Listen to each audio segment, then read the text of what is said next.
sandstorms will break my home. Our way will be true.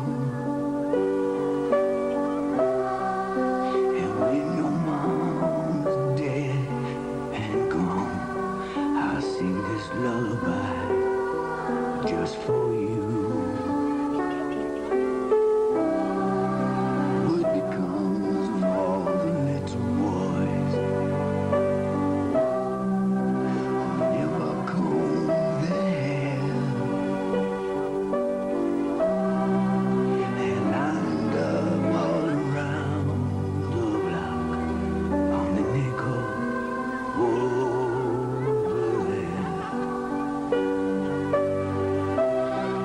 You better bring a bucket. There's gold in the pail. If you don't get my letter, you know that I'm in jail. And what becomes of all the little boys who never say their prayer, sleeping like a baby on the nickel over there.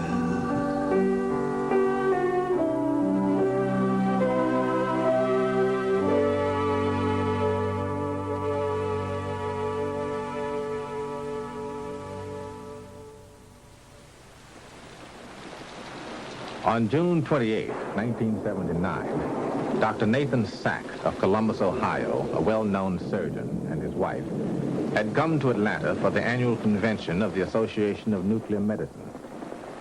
They were to be part of Atlanta's 131st homicide of 1979. Atlanta's catchphrase was that it was a city too busy to hate. Now it was beginning to have another name, the murder capital of the world.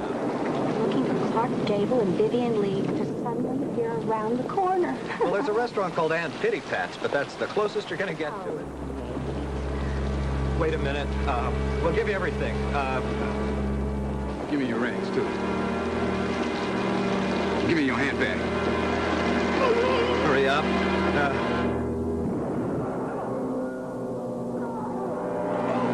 Help me! Oh, please! Dr. Sack's murder was on the front page of the Atlanta daily newspapers and prominent in newspapers all over the country. But a short time later, a crime happened that barely was mentioned in one of Atlanta's newspapers.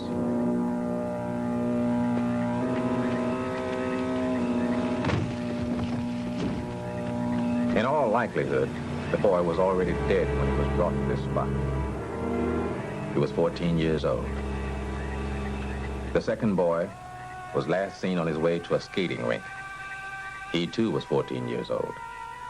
This was the beginning of a case that was to be one of the most baffling in the crime annals of the United States. Before the ordeal had ended, a city would go crazy, and no one who touched the case in any way would ever be the same again. The Atlanta child murders had begun. You still have no clues in the death of Dr. Sachs? Our people on the force assure me that we can expect an arrest shortly. Do you realize the increase in homicides this year? No, I'm afraid I don't, but I'm quite sure you do. We've had 231 homicides, a 61% increase over 1978. I hope you realize that when you print stories like that, how much you hurt Atlanta. One of our main sources of revenue is the convention trade. But how can we not print it, Mayor Jackson? Then print this. We are going to form a group of state troopers, Georgia Bureau of Investigation people, and Atlanta police into a flying squad to infiltrate the high crime areas of this city. How much does the tension between the white police and the black police hamper the efficiency of your force? It doesn't affect it at all. There's a great deal of talk that the white policemen aren't getting promotions they deserve, and that black officers are getting positions of superiority over them. I'd like to talk about that, if I may. I've read Atlanta papers all my life. There have been crime waves before, but I've never read this kind of criticism of our police force before. Why are you doing this? What are you intimating, Major? You know what I'm intimating. We now have a predominantly black administration in this city. Are you suggesting that our newspaper has a bias? Why don't you speak out about what happened during our predecessors' administrations? Why don't you write about how they used to treat black suspects? Why don't you write about how they used to treat black cops? You used to have to change it to why, because they might be too sensitive to look at our black bodies and the corruption that was rampant. You didn't write about that, did you? Major, this is the highest crime rate that Atlanta has ever had. The city is 66% black, and we are going to have a proportionate number of black officers, whether you like it or not. They will make mistakes, but by the time we're through, we will have as good or better a police force as any in this country. And why don't you put that in your papers?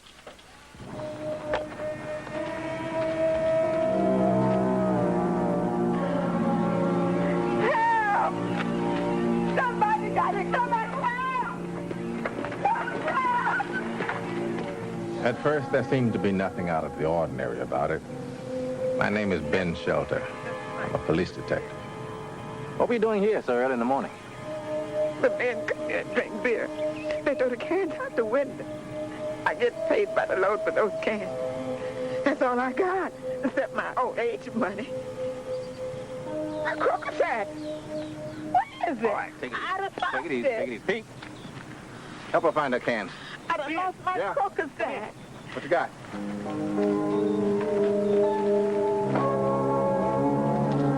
Here's another one.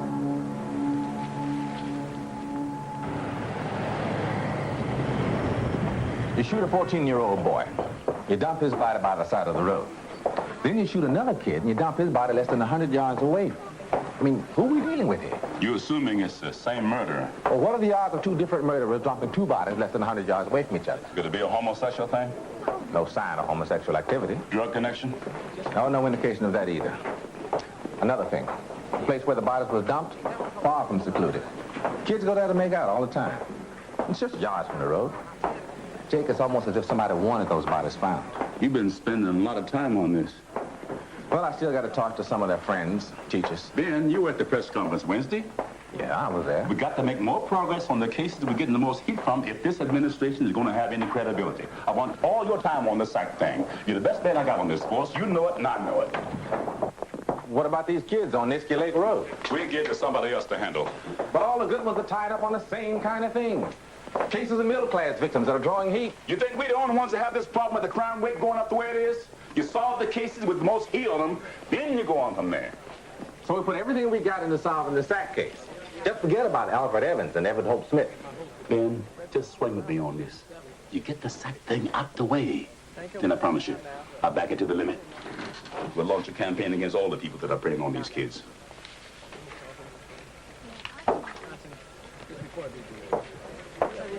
You know, Jake, it was a lot easier fighting the establishment than becoming it.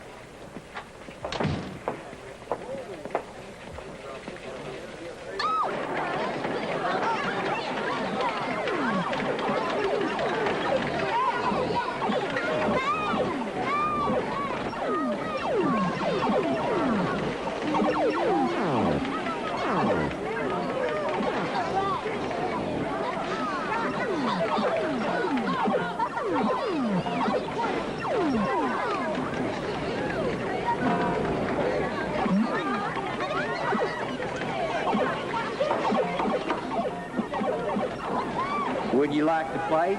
Well, I don't have any money. Well, I'll stake you. Gee, thanks, sir.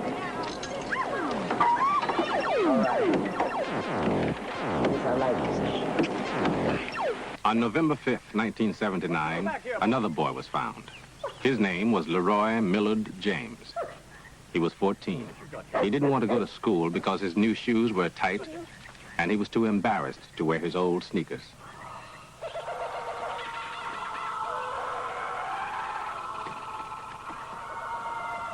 Sit down. I'll give you dinner early. Yusuf? He ain't here. What you mean he isn't here? He ain't come back from the store yet. Well, how long's he been gone? Must be more than 2 hours, isn't it? Jonathan, go and find him and bring him home. I'll put this on top of the stove.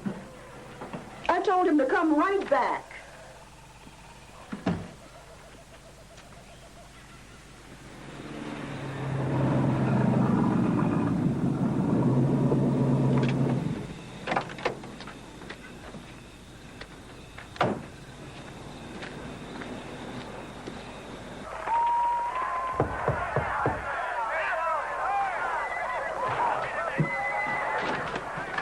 Hi. Brought your check. What's the matter? Shut that thing off. Yusuf's gone. What do you mean Yusuf's gone? I let him go down to the corner store. I mean, just to get a tin of snuff for Miss Pearl. Then he hasn't come back since. If he was one of the other kids, I wouldn't be so upset. But Yusuf's never done anything like this before. Well, you lost him. You find him. Don't talk to me like that. You this liberated woman think you can handle a job day and night and take care of 3 kids? Is it surprising you can't keep track of them? I keep track of them. Look, I'm a good mother. I'll find him. I don't need your help for anything. Nothing. How long's he been gone? He left here about 4:30.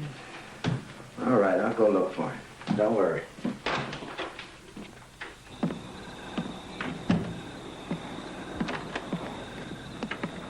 What if he got hit by a car? We'd never know. He was just running around in a pair of shorts, no shirt, no shoes. How would anybody identify him? John! Don't worry. I'll be back with him.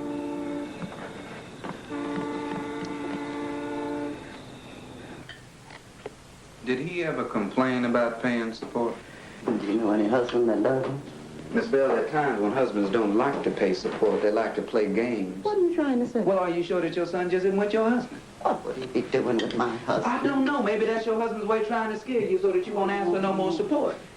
John wouldn't do that. He's not that kind of Look, man. Miss Bell, now you said that Yusuf's a good boy. Yes. Well, he ain't likely to run away. No. Ain't nobody kidnapped a boy for ransom. That's enough. We checked the hospital. We already checked the morgue. He's not with my husband, I'm telling you that. Well, will you take a polygraph test? What are you trying to say now? Are you trying to say that I did my baby some harm? I think we've gotten enough. Thank you, Mrs. Bell. When are you going to call me? This afternoon.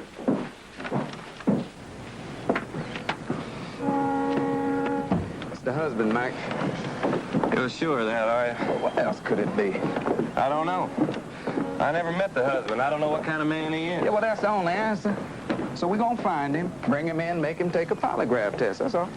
That'll tell a lot. What do you mean by that? I mean, I don't believe in polygraph tests. They're unreliable as hell.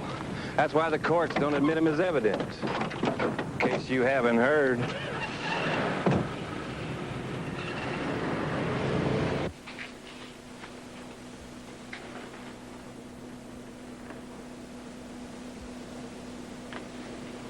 Do you know where Yusuf is? No. Did you cause Yusuf to disappear? No. Did you kill your son, Mr. Bell? No.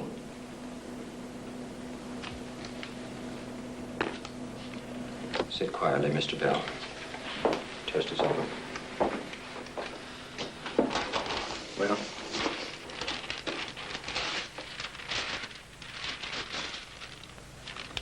There are significant signs in these last questions to indicate deception.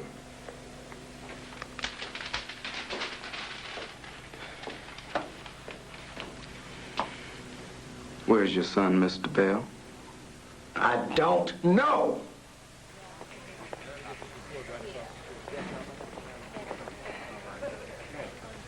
Lieutenant Shelton, right in there.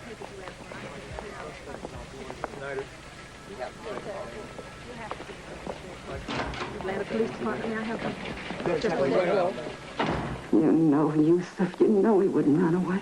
No, I don't think you would. Come on, sit down.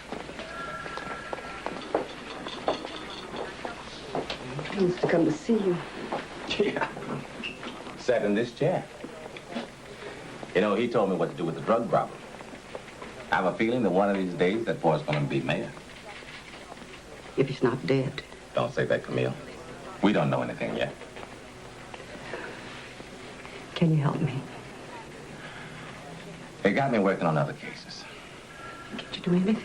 Well, don't you think I've been trying? Don't you think I've done everything I can? I love that boy. I couldn't love him more if he were my own son. Ben, I can't get him to do anything. All they do is want to ask questions of me and John. They give us polygraph tests. They won't stop asking questions. Whether I was mistreating Yusuf. Camille, I'm going to give you some advice. Now, if you tell anyone I did, I'll deny it. You still know some people in the media from the old days, don't you? Yes. Last Christmas, we had Camille Bell on our program with her son, who was a gifted student. He made a speech about what Christmas means to children. If you remember him, he was quite a remarkable boy. Now, her son is missing, and she's come to talk to us about it.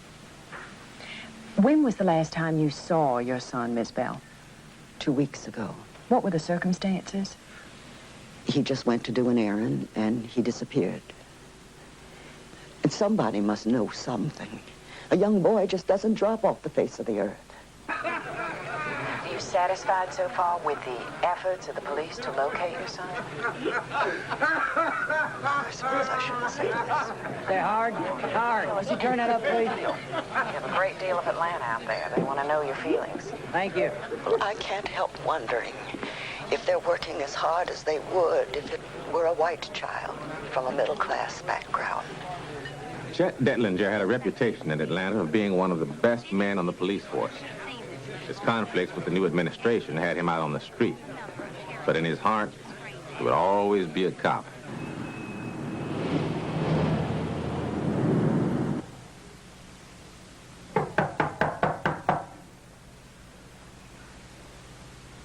What is it?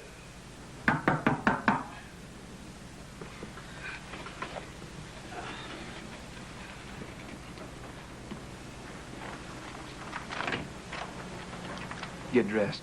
It's 3 o'clock in the morning, man. What you want? You can go like that if you want to.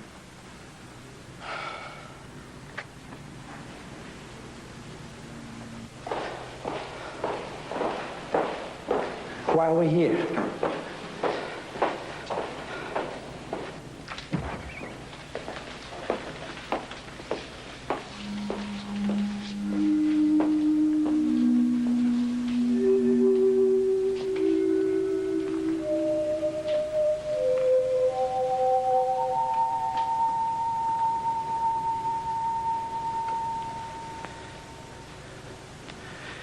You trying to tell me this is Yusuf? This ain't Yusuf.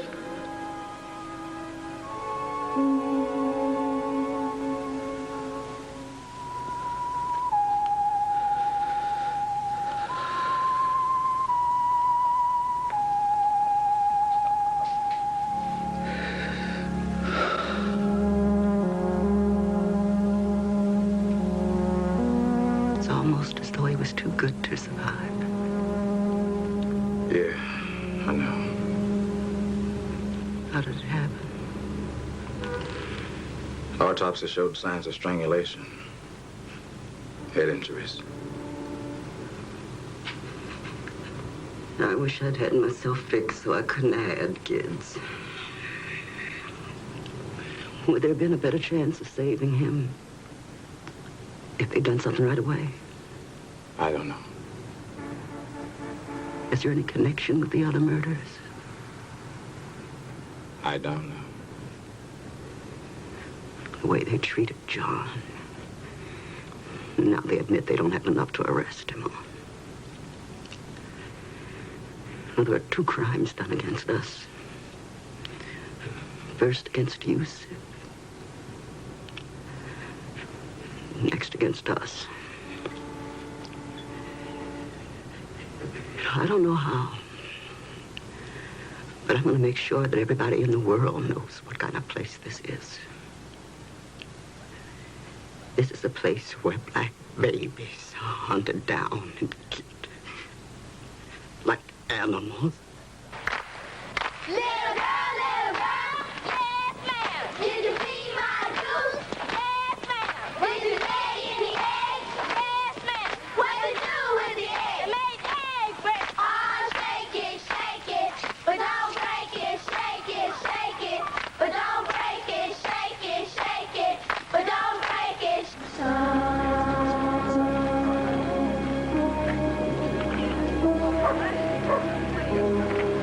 How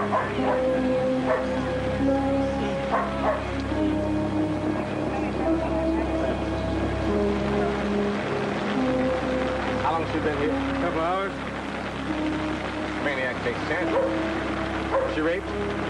There's trauma in the pelvic area that shows that she was possibly sexually assaulted.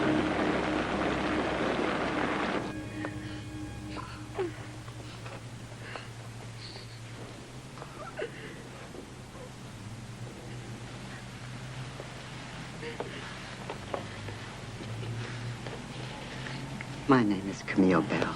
I lost my child.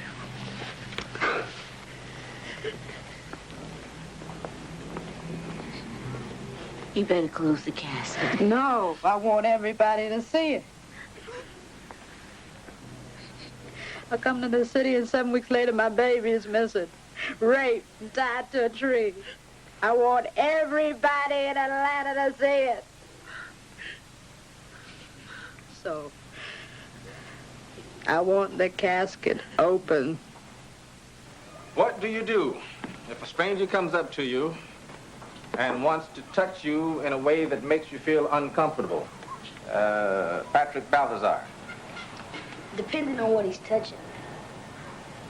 Somebody wants to touch your private parts or put his hands on you in a way that you know is wrong. What do you say? I say no. You do that, you're liable to draw back a nub. But this person keeps on doing it. Then what do you say? I ain't around to say nothing. I'm 2 blocks away and still running. Good. What do you say if somebody tells you to get into their car? They've got candy or pop or something good for you.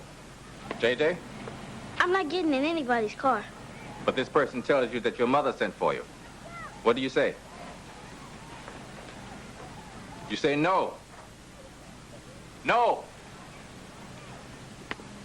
You absolutely do not get into any stranger's car. I don't care what they tell you. Do you all understand that? Yes. Christopher Richardson was on his way to the swimming pool.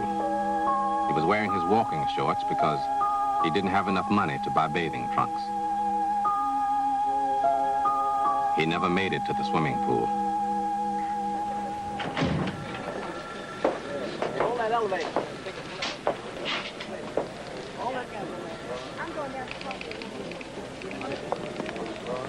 We have nothing on the boy missing from the swimming pool. He's been missing 2 weeks now. It's another murder. What makes you think it's another murder? We have 4 dead children, and now another one missing under mysterious circumstances. Don't you think it's about time we treated it as something out of the ordinary? Don't use that tone with me, Mike. I'd like to have Perry and Clark with me investigating this. Perry and Clark are busy on other things. As a matter of fact, you got some things on your plate that haven't been cleared up yet. Tell him you've been investigating this. I've been telling him. Take it easy, Mike. Sheila doesn't make the decisions around here. I do. You address your remarks to me. I've been talking to you for the last 3 months, but I'm not getting anywhere. I am your superior, and I will still make the decisions around here. It's a new regime now, Mike. Also, I imagine you find it a little difficult to take orders from a black man. There are kids being murdered all over the streets of Atlanta. But they don't matter because the department doesn't make any points if it solves their murders, does it? One more word like that, Mike, and I'm going to ask you for your badge. Well, you don't have to ask for it. Hey, hold on, both of you. Jake, this is one of the best men we have left on the force. Mike, what's the matter with you? You've been a cop all your life. You know once you're on the outside, you're on the outside. You think you know how to run a department.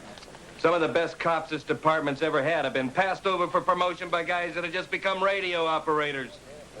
Now, I know there were abuses in the last administration, but you're not going to make up for it now at our expense.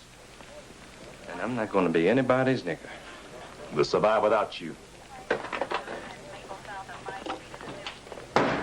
Jake, go ask him back. I'd rather turn him my own badge. What if some of the other good white cops resign along with him? We'll ride it out. The press is going to go to Detlinger again now that Edwards is left. He'll make a few comments on his own, and his comments can be devastating. And he's a bigot, no matter what he says. I couldn't give a damn in hell if he's a bigot or not. Jake, somebody's got to stop these crimes against children, or there's no telling where it will end.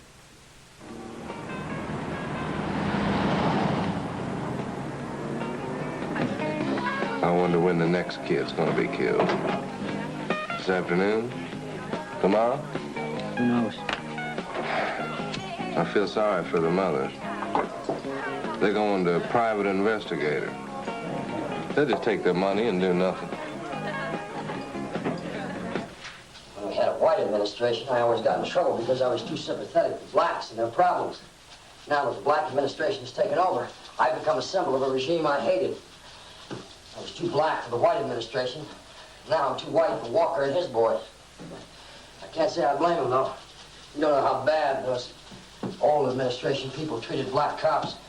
That had nothing to do with you. You protested it. You're always in trouble because of it. I'm in trouble now. What do I do with the rest of my life? Well, there's that post at the university teaching new recruits that they offered you. After that, I can't see myself as a teacher. Well, I can. I think you make a damn good one. You always like telling people what to do.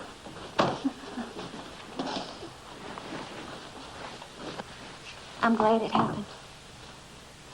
I think they were trying to make less of a man of you every day.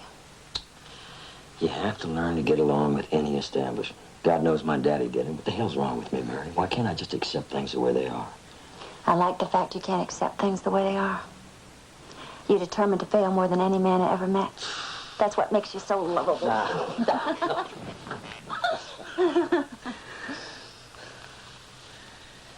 It's what's happening to those kids that's getting me. Well, if you feel so strongly, why don't you do something about it? What do you mean? I keep reading articles about the mothers, about how they feel that nothing is being done to solve the murders.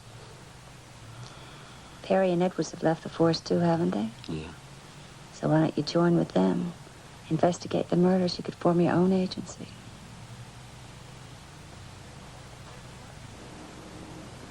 Where's your boyfriend? I don't know where he is. You resent Christopher? No. Did he hit him? No. I wouldn't have let anyone hit Christopher. Did Christopher run away from home? Now, why would he want to run away from home? Well, I don't see you shedding a tear. He's been missing for 2 days. What do you know about what I'm feeling, huh? You don't know a damn thing about what I'm feeling. We'd like you to take a polygraph. I have to go to work. I have children to feed. Well, you tell him you have to go to the police station. Oh, well, that'll make him feel bad about me, huh? It was bad enough when y'all came and picked me up yesterday. They're thinking I killed my own son. Mrs. Cobb, you are under no obligation whatsoever to take a polygraph test. Can I speak to you for a minute, Chet?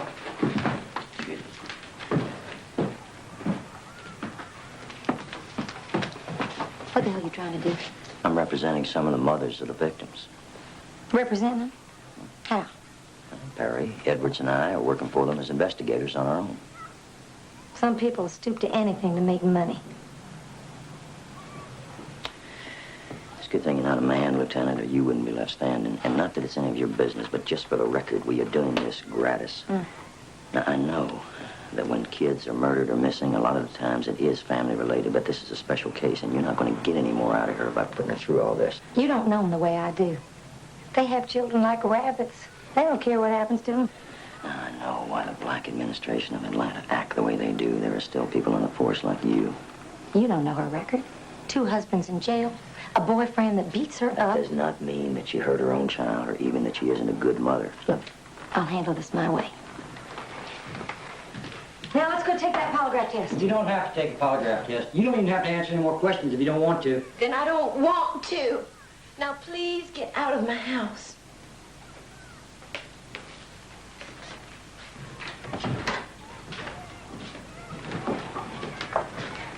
You don't care if you ever work for the city again, do you, Chip? No, I've burned all my bridges. But I'll tell you, it ain't a bad feeling. Have a good day, Lieutenant.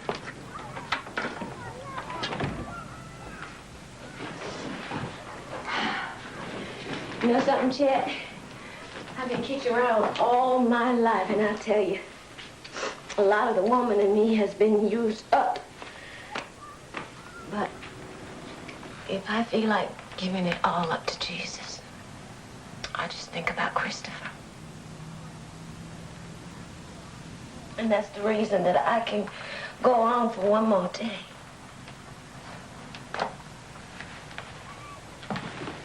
You don't have to tell me that. I know that without you telling me. Oh, God.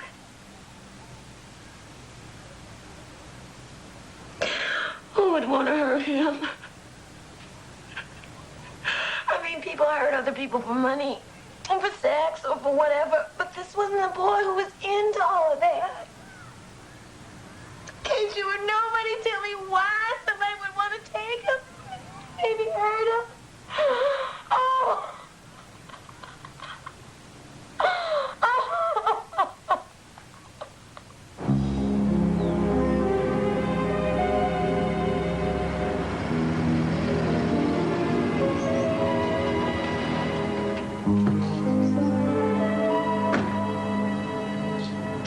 Well, good morning.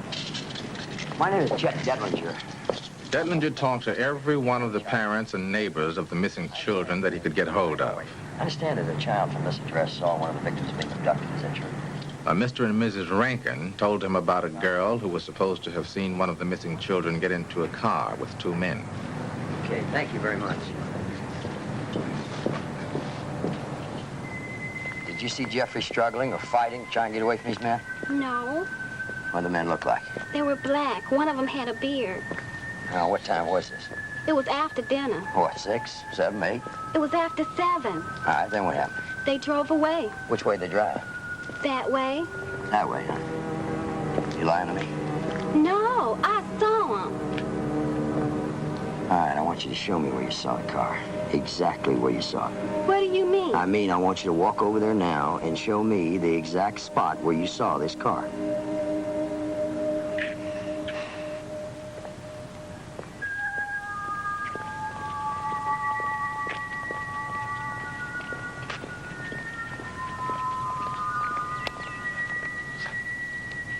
Right here? I told it to a couple of other policemen, but they didn't believe me. Yeah, well, I believe you. How come? Because this is the only place in the block where there's a street lamp. Mr. Detlinger, you have publicly disagreed with the Atlanta police force that there is no connection between the 6 murders of children that have happened in recent months. Yes, sir, that is correct. Why do you disagree? Well, sir, first of all, 6 children have died for no apparent reason. Now, usually when a child dies outside of natural causes, it's either family-related or it's an accident. But that has not been the case with any one of these 6 victims. Nobody knows why or how they died, and that in itself ties them all together. Is there anything else? Well, most of these kids were street smart. I mean, they were small, but they were tough. Yet there are no signs of a struggle found on any one of the bodies of the victims. It's almost as though they were somehow accomplices in their own murder. Is there any suggestion that you would like to give to the Atlanta Police Department? Yes, sir, there is, if I may refer to this map that I have drawn up recently. Of course. These little houses are where the victims lived. The circles are where they were last seen or where they disappeared from, and the crosses are where the bodies were found. And what is the significance of this? Well, the significance is obvious in that everything has happened on just these few streets, particularly here along Memorial Drive. All of the victims lived, disappeared from, and were found dead on just these 12 streets. And what are you saying to the police force? I am advising them, I am pleading with them to concentrate their efforts on this geographic pattern and to put stakeouts here, here, here, and here in order to help prevent the next murder.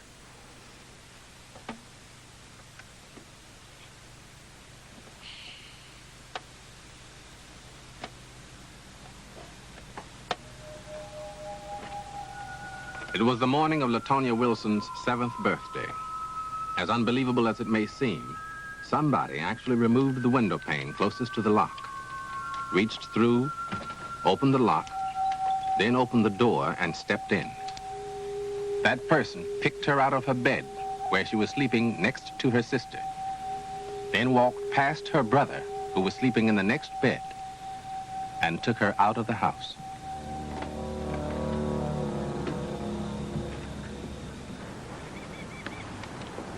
Anything else? I thought it might have been some of her kinfolks. If I'd known then what I know now, I would have yelled this roof down. I would have tried to stop him in some kind of way. What did he look like? He looked like a big black shadow. I could tell you it was a man. But that's all I can say. The disappearance of Latonia Wilson, taken out of her own home, drove Atlanta wild. No one knew what had happened to her, or why. You know what you're doing by talking to the newspapers where you are. You're dumping on this black administration. That's what you're doing. You're playing right into the racist hands. You may not have everything in this administration that you would want, but you damn sure got a lot more than you had. We're not so sure of that. Don't talk to us about black or white. I don't give a damn if we got black, white, green, yellow, or polka dots sitting in here. All I want to know is when are you going to find my son? What do you want us to do? We want you to stop harassing the parents as if they were the murderers. And we want you to let this town know exactly what is happening. You're talking about it as though there was one killer and one reason. You sure there isn't? We have no reason to connect one of these murders to the others. Well, then give us an answer, please. My son has been missing for 4 weeks now. My baby's been gone for almost a year, and y'all don't know what happened. Look, you still haven't told us what you want us to do. We want you to take some of those men that you have on those task forces and assign them to find the killer of our children. You want us to make a statement that there's a Jack the Ripper killing the poor black children of Atlanta? Well, I don't believe that. And I'm not going to make this city more hysterical than it is by making them think there's some monster out of a grade B movie killing all of them. We were more together when we fought against police dogs and stood up against water hoses. We got ourselves a black mayor. We got ourselves a black commissioner of public safety, black councilmen. We got everything black from top to bottom. We got everything but protection for our black children. Our sons and daughters are missing from our homes. Nobody seems to be able to tell us where they are. If they can't find them, then we'll find them. I want to know how many of you people out there are going to come walking with me through the mighty woods and along the roadsides to search in the low gullies and up over the high hills. Who is with me?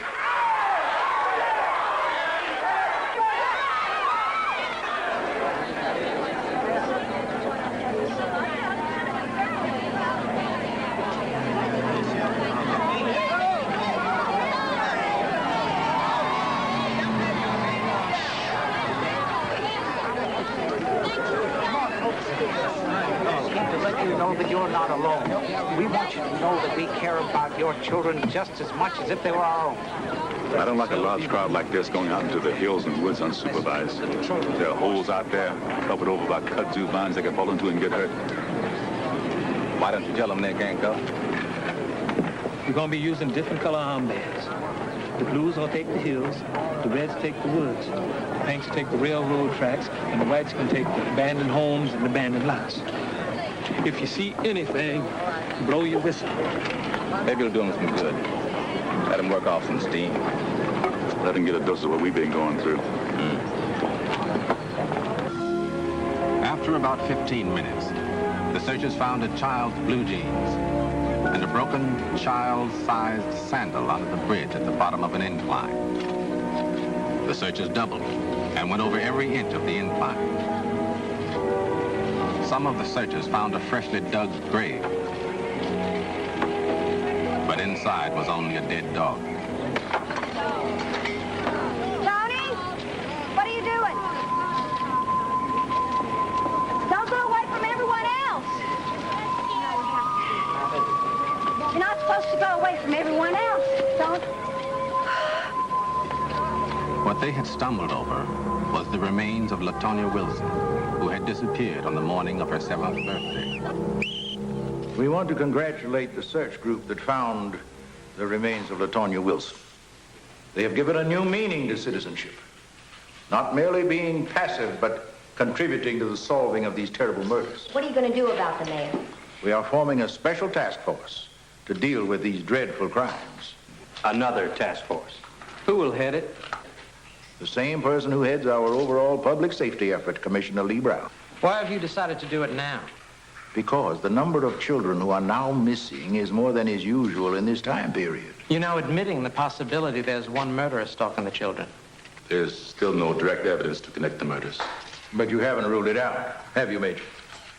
Well, we are not ruling anything out, but so far, there's no concrete evidence. Would there have been a children's task force created if it weren't for the Mother's Committee and the comments that Detlinger's been making to the media? What about that, sir? Mayor? It had no effect on this department whatsoever. Then, out of left field, the most incredible thing happened. A boiler exploded at a day camp that had absolutely nothing to do with the murders. 4 children and a teacher were killed. The boiler explosion has nothing to do with the 12 missing and murdered children. Now, we got the same boilers in our daycare centers as the white people got in their daycare centers. How come ain't none of them boilers busted and killed none of them? How come ain't nobody dying that ain't black? Now listen, it was an accident. It overheated and the boiler exploded. It was an accident. Don't listen to him. Listen to me. If you want to kill off a race, the first thing you must do is kill the seed. The children are our seed. They are the promise of the future. Now, the whole thing here in Atlanta is the first step in a plan toward genocide. No. It is not the supernatural. And it's not the work of bigots. It was a rough spot in the boiler. It is the boiler. It's the man. The man standing right there reading his newspaper, laughing. Now he's saying to the people of Atlanta, you think you've gone so far. Hate is the only reality. And that's why we black people have to protect ourselves. Well, he ain't gonna do it. The police ain't gonna do it. And the FBI certainly ain't gonna do it. We black people must do it. And we must stay right here so that not one more black child is hurt. I'm gonna be here 24 hours a day protecting my home. Now, who's ever with me, get your back. See anybody who ain't straight, ain't gonna be no ifs, ands, or buts. No way. We're gonna use these bats to cave in his skull. The boiler explosion turned the whole town upside down and made the murders of the Atlanta children a national story.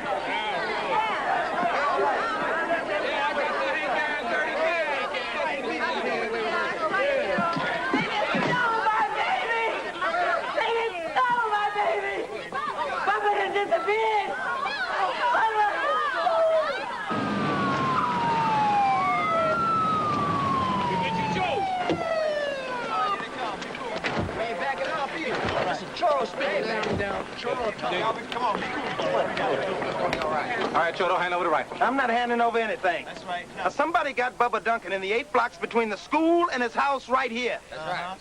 He's probably dead this very minute. Yeah, no doubt to that. Don't make me tell you twice. Our black children are dying all over Atlanta, but everything is under control. Yeah, get to that. Chief is about to make an arrest.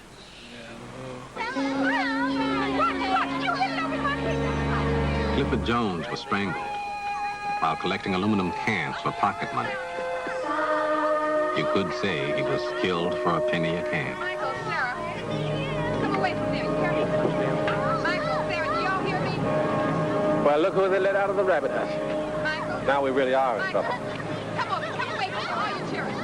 Or we may just pull the chestnuts out of the fire for all you street cops that get all the medals. Well, it will take more than a few pieces of lint to do it. My pieces of lint, as you call them, are a hell of a lot more reliable than an eyewitness. Well, I wish I understood it all. See this stuff here? Now, this might have come from the clothes that the murderer was wearing. The guy you've been looking for over a year now might have come from a doormat in front of his house, from the cover of a couch, from the floorboard of the car that he's driving. Fibers have density, texture, color. They tell you a story if you know how to read them correctly. Yeah. Trouble is that only him and a few other guys over the lab know how to read it. I wouldn't want to put some guy in jail for the rest of his life or send him to the chair because of a few threads of cloth that I can't match myself. You're the kind of cop we're going to have to replace with automation one of these days. Yeah, sure. So what do you got in this case? What kind of lint? Dog hairs. Dog hairs? What kind of dog? Alaskan Husky or Malamute. With us? Yeah. Get up to the kennel club, veterinarians. Get the names and addresses of everybody who's got a dog registered like that. Anything else? Wait a minute. What? Now, this fiber is very similar to some of the ones we found on the other body. It's a green carpet fiber. It's very unusual because the cross-section of the fiber shows a trilobular design with one short leg. Trilobular. Mm-hmm. Well, I'll still settle for fingerprints, motive, old-fashioned things like that. What do you want to bet when we find the murderer? He's got a green carpet in his house?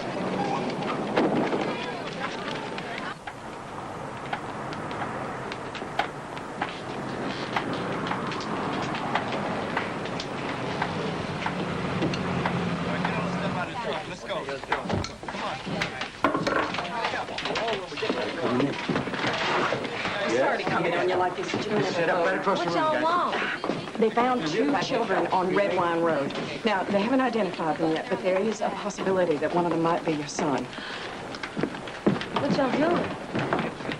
Says that he will take the case to appeal. In a late development, one of the boys that was found this afternoon on Red Wine Road in DeKalb County has been identified as Christopher Richardson, the son of Selena Cobb, who lives at 8624 Martin Luther I'm so sorry, Miss Cobb. Could you tell us how you feel? Anything at all, ma'am. Get out! Get out! You don't have no more heart than the contraptions you brought in here. What's your name? Now, when I find him now, I'm just trying to show what happened. Get out! Get out of my house! Come on, get out of here! Get out of here! Get out! Get out! I'm sorry.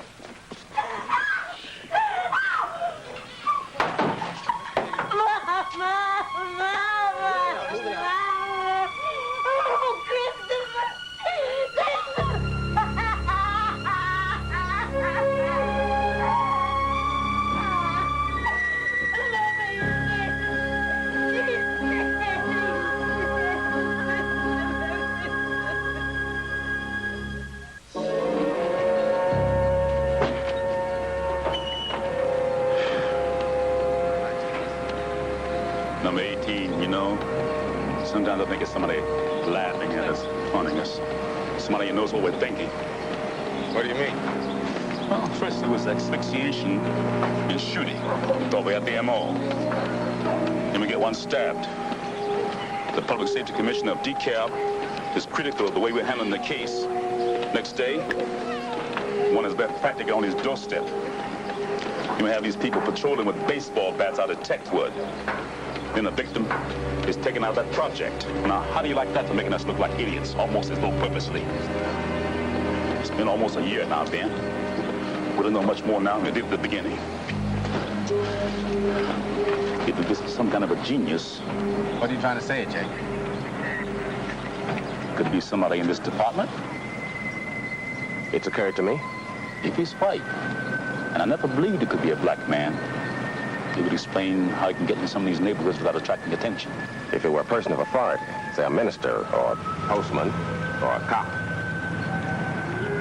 Ben, could you check without causing too much of a stir on where members of this department were on the nights of those disappearances? I'll go further than that. I'll check on any rejected applicants, just in case there's somebody bitter about being turned down for a job. I want you to put tapes in their cars. You mean you want me to bug our own people? Yes, I do. You'll have to get somebody else to do that, Jake. All right, then. I'll get somebody else. Sorry. This thing will work itself out. Sooner or later, he's going to stumble and fall on his behind, and when he does, we'll be there. Something's going to go wrong with him. He can't have all the luck. Well, he's not supernatural. He's not Merlin the magician. He's not a demon. That's right, isn't it?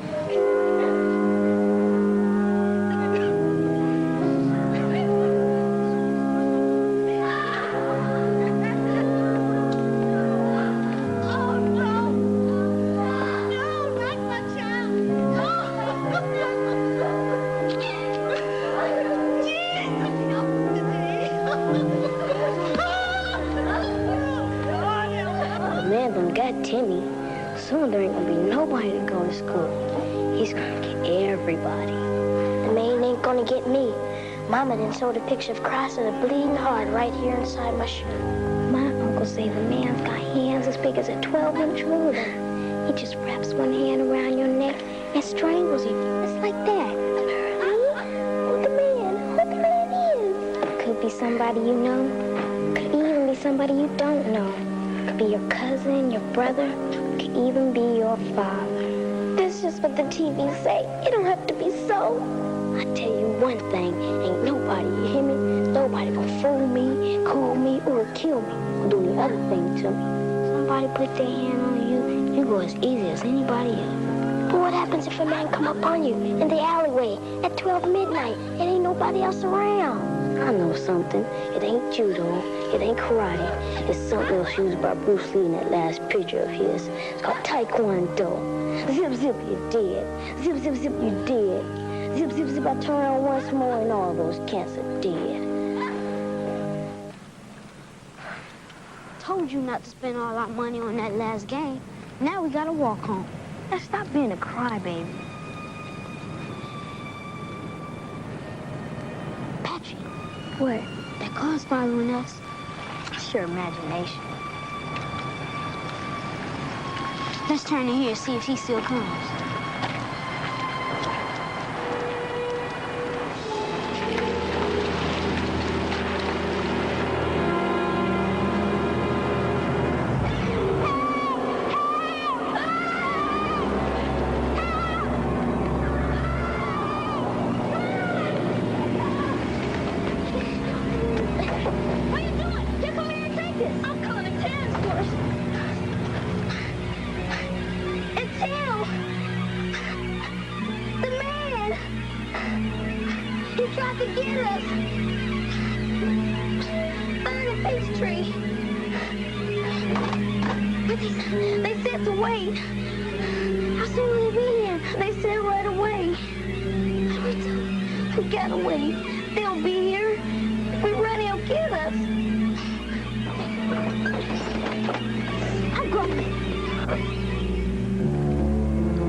Waited in the phone booth, but the police didn't come until it was too late.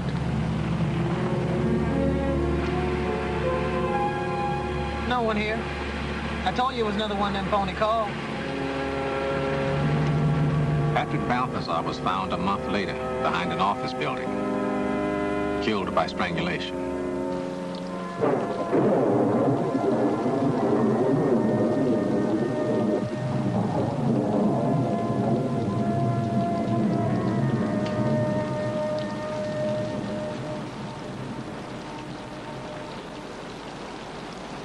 What is it?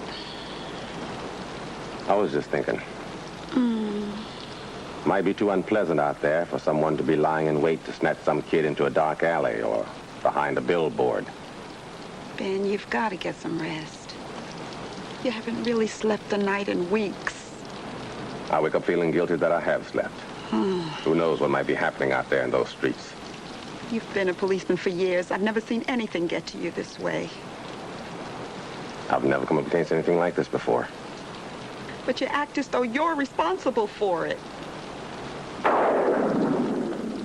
I just keep feeling like I should be doing more to help those kids out there. What are you talking about? For every kid you arrest that you think has potential, you go to the judge and plead not to send them away. I could have been one of those kids. So easily. Somebody could have come along in a car and said, here's $2, come with me. I would have gone. Dan.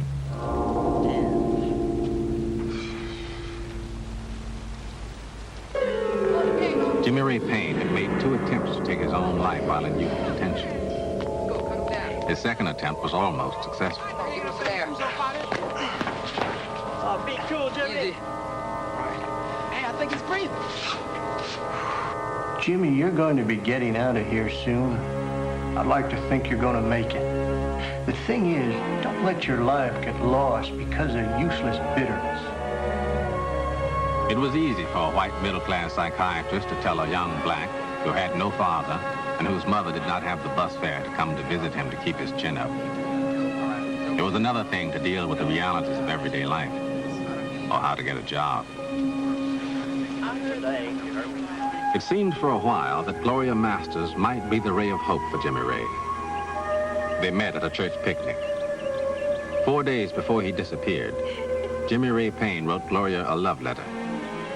In the letter, he said, "I don't have a job. It may take me time to find a job. If I had a job, I would try to give you what you want most in life. Why? Because I love you." By mid-March, the pattern of deaths changed again. Bodies were being dumped into the river. They were older. One was 13, 5 were in their 20s. Among them, Jimmy Ray Payne. How long was he in the water? There's no way we can know that. You can tell when he was killed in and out of the water. That's difficult to know, too, on a body so decomposed. No way of knowing anything. That's what's so frustrating about all this. So, do we put him on the task force list? Well, there is usually a pattern of hemorrhaging in the eyes and the heart and the lungs when there is smothering or strangulation. Nothing like that here. The body was clad in red bathing-type shorts. Could have been drowning. But I think we have to mark this mechanism unknown. Well, that's one you don't have to worry about.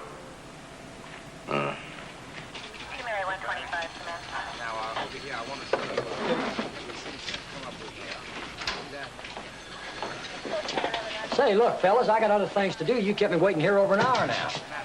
Read him his rights. My rights?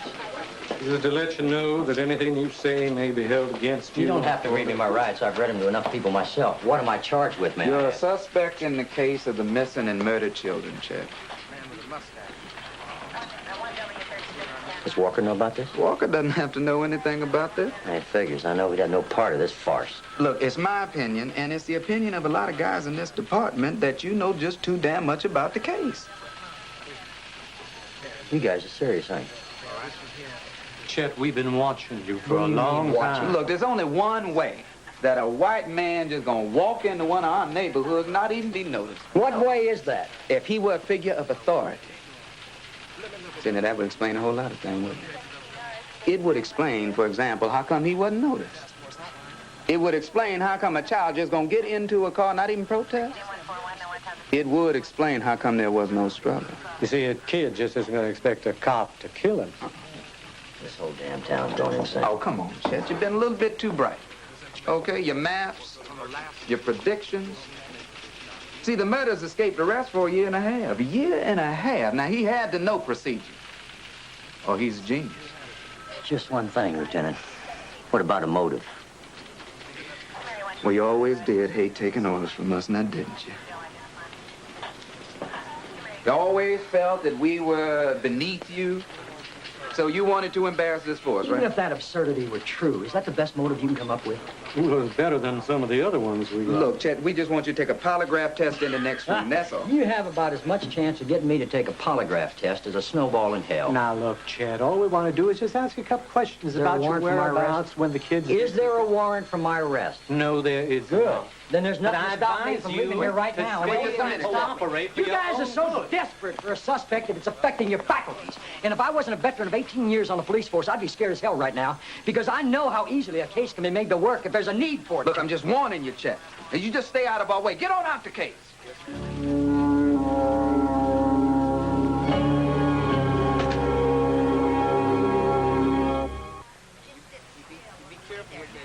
The American Plasma Corporation was an institution where desperate men sold their blood for $30 a pint. 138.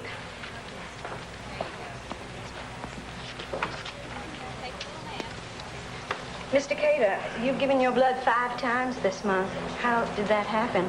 I can take it.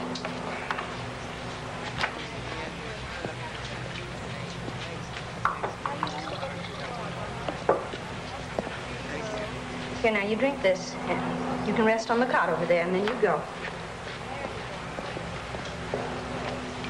I ain't gonna get my $30. No. And you shouldn't want me to take any more blood out of your body.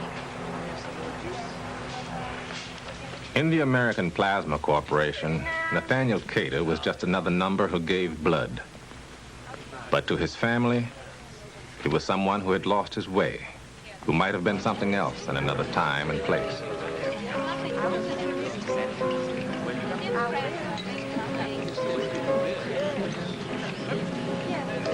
Don't try to poem off me about contributions.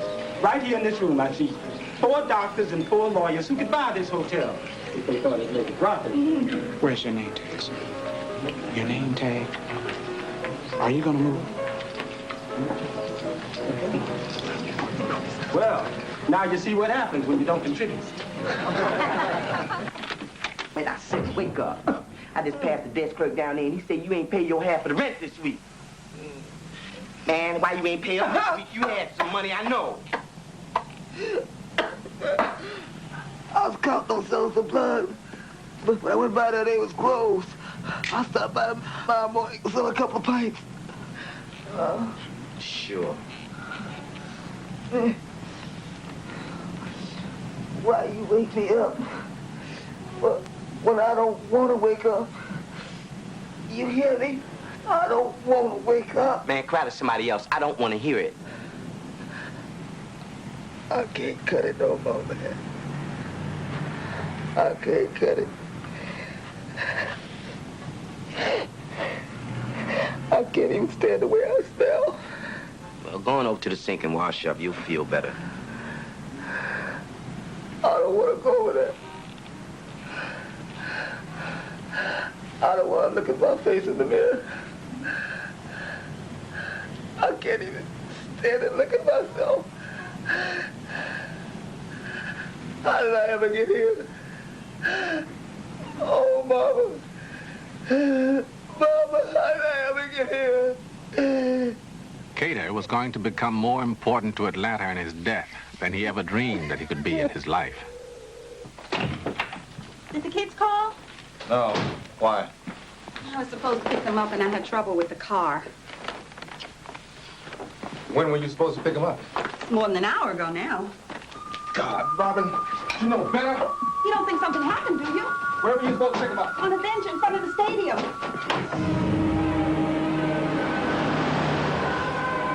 That night, I understood what the parents of Atlanta were going through.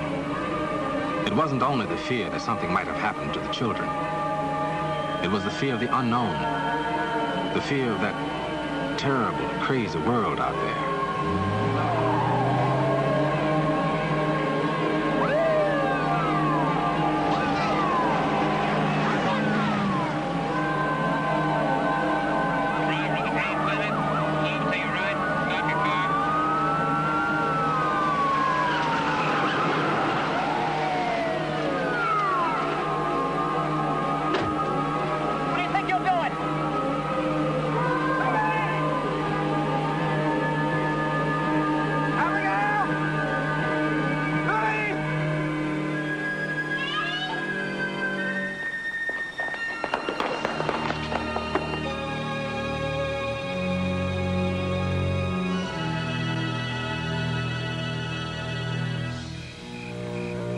We had staked out bridges in DeKalb, Fulton, and Cobb counties.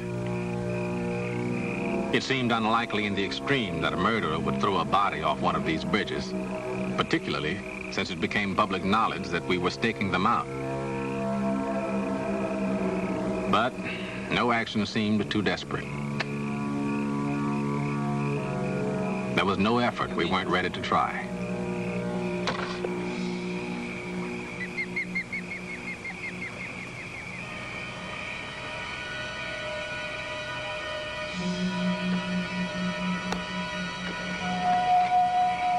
It's 3 o'clock. Let's get the hell out of here. No, you guys are supposed to be staying until 4 o'clock, and you're staying until 4 o'clock. It's scary as hell down here. All kinds of animals. And these beavers.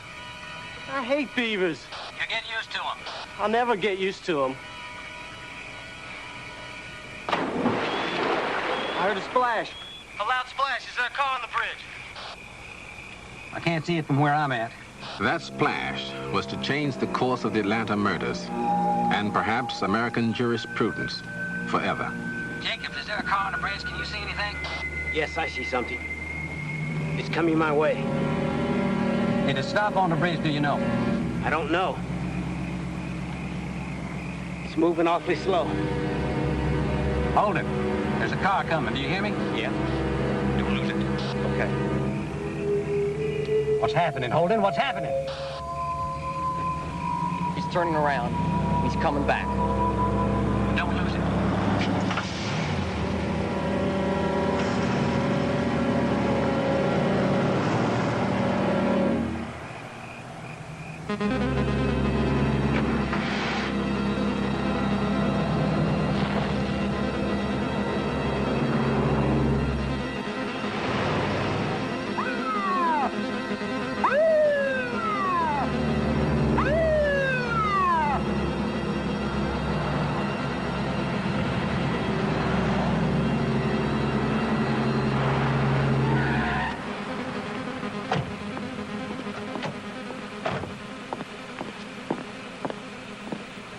Let's see your identification.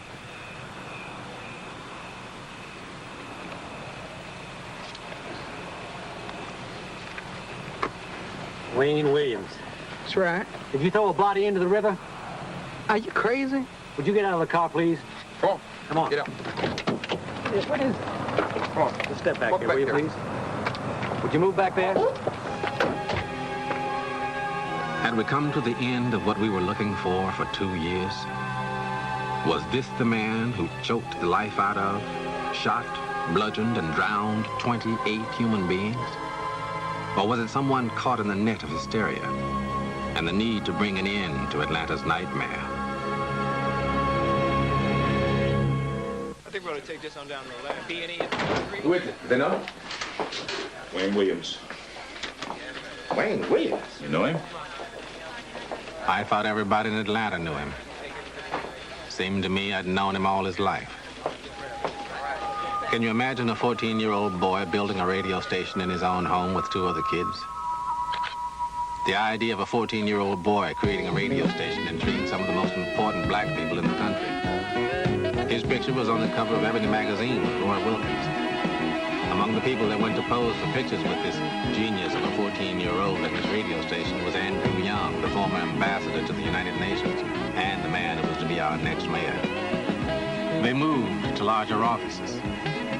His mother and father began pouring their savings into it. They purchased expensive first-class broadcast equipment on credit.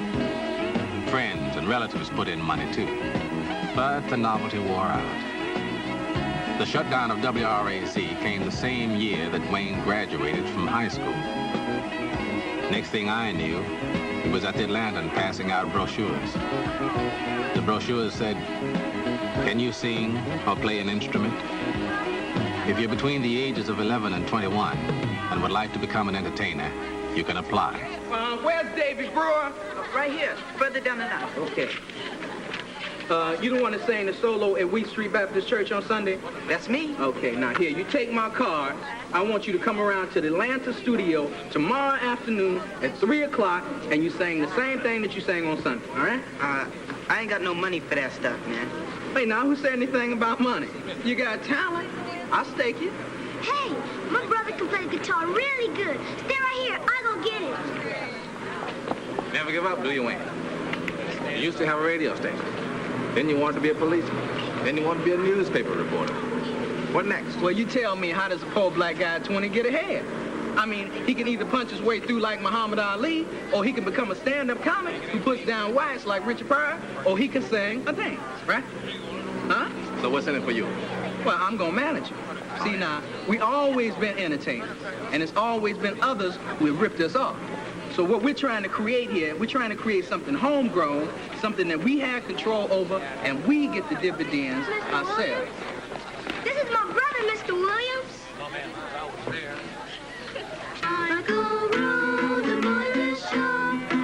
You see, there's talent everywhere. Now someone had heard a splash on the Jackson Parkway Bridge.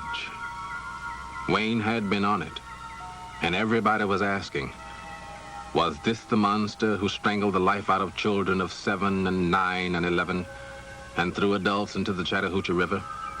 Was this the monster who plagued and tormented and savaged Atlanta? Ben, we're tired. We've been up all night. We'd like to go home now. I know, but I just want to get things straight, okay? But I talked to Gurley, one of the scuba divers.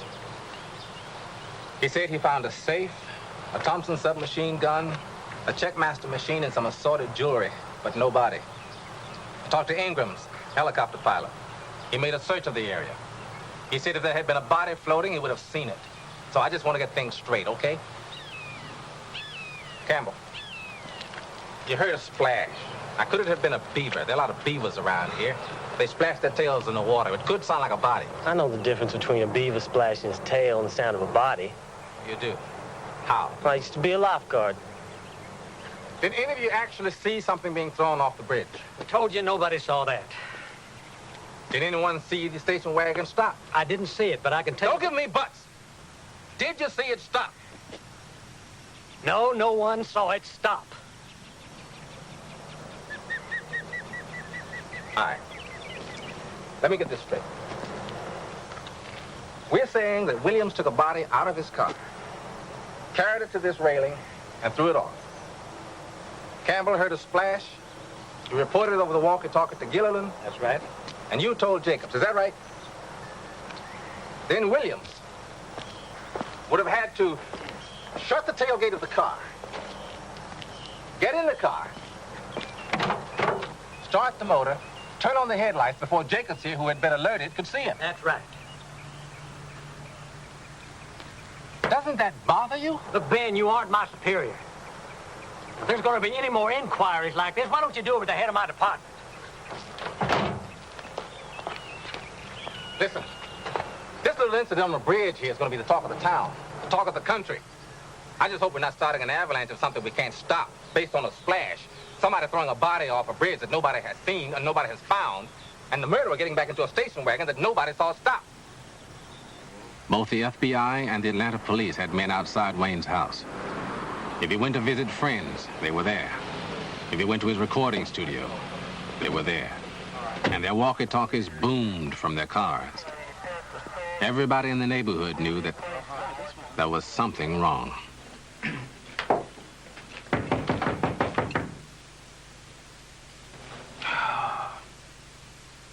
What can you do, Wayne? I'll show you. Go with him. Wait a minute. Here he is. Let's go. Wait. There you go. A few words. Come on. Hold that. Wait, just a few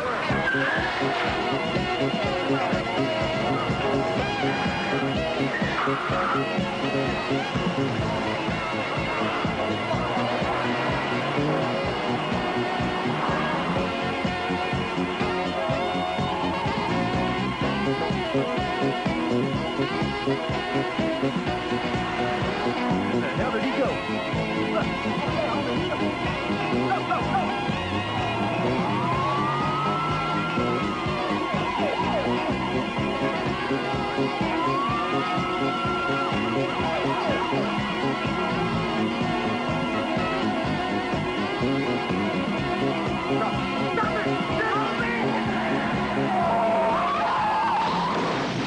I don't know what Wayne thought he was doing.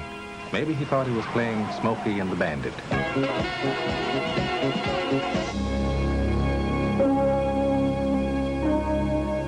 2 days later, we found a body in the Chattahoochee.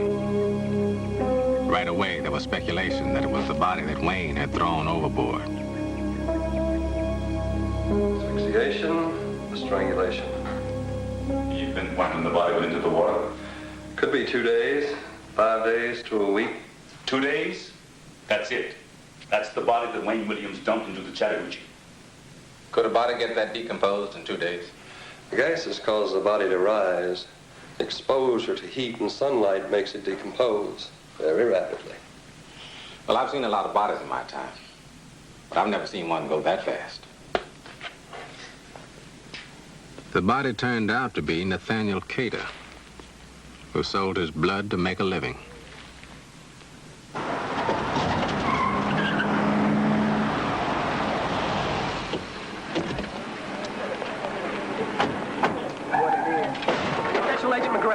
you want?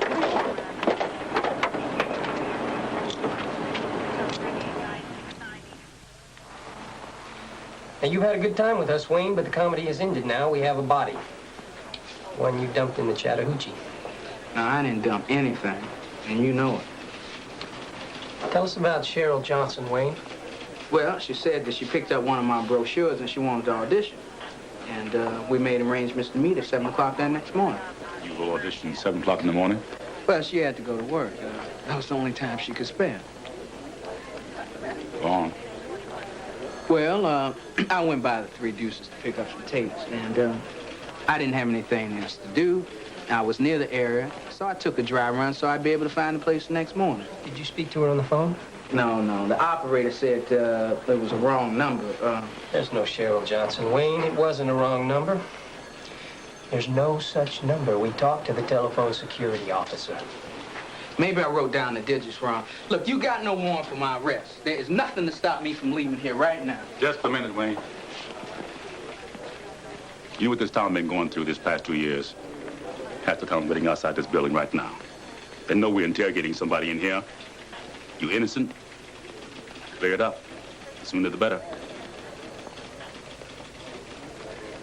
All right, sit back now. No. Stay there. You don't know that. We don't know nothing else. Stand back. They must have something to get in there over Have you ever experienced any personal relationships with partners of the same sex? No, I'm not homosexual. What about your feelings about children? Look, I like them. I don't feel any different about them than anybody else. Did you put Cater's body in the Chattahoochee River? No. What's a hamburger and a steak, Wayne? No thanks. Tell me, what do these lines read? Well, I have to advise you that it is my opinion that you have, in fact, caused the death of Nathaniel Cater on the night and early morning of May 21st to 22nd, 1981, and discarded Cater's body into the Chattahoochee River. Am I under arrest? No. Can I leave? Examination was given to you under your own free will. You can terminate it anytime you choose.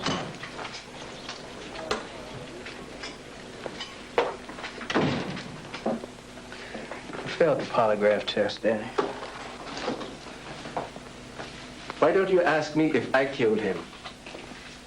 You got no more evidence against me than you do my son. I'm a little concerned about what's going to happen to Wayne once he leaves the building, Mr. Williams. So I'm going to suggest that we take him into protective custody. What do you say, son? I want to go home, Daddy. Bob, find a hat for him somewhere. Something to cover his face. Well, how about this? How'd I look? The whole thing was so bizarre that it made me wonder. I had known Wayne Williams most of his life. Watching him now, I wasn't sure that I knew him at all. On the floor.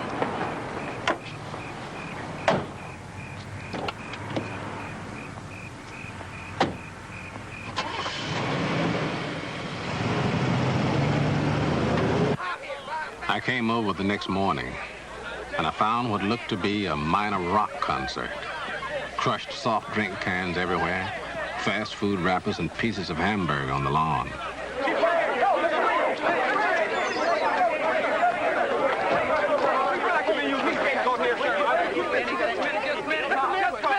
Just a minute.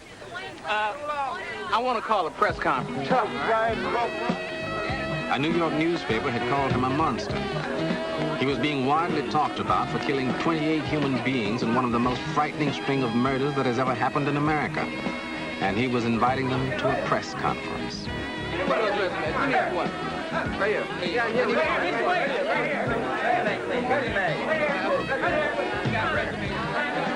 He was passing out his resumes. I looked at it and couldn't believe my eyes.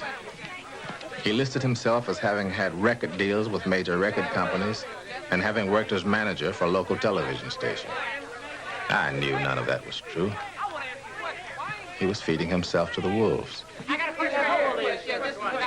I'm sorry, but I can't hear you all at once. Ken, go ahead. Mr. Williams, why are you doing this? I want to clear the air. That's it. Okay, let's clear the air. What did you drop in the river? What did I drop in the river? Yeah. Nothing. Do you know any of the youngsters who have been slain or who are missing? No, I don't. You don't know any of them at all? No. Oh, why do you think the police are interested in you? Well, they put a lot of federal money in this project, and the pressure is on them to get somebody, but I tell you, I don't really think that they got interested until they put a tail on me. Why would they be interested after that? Well, they had a little bit of an accident.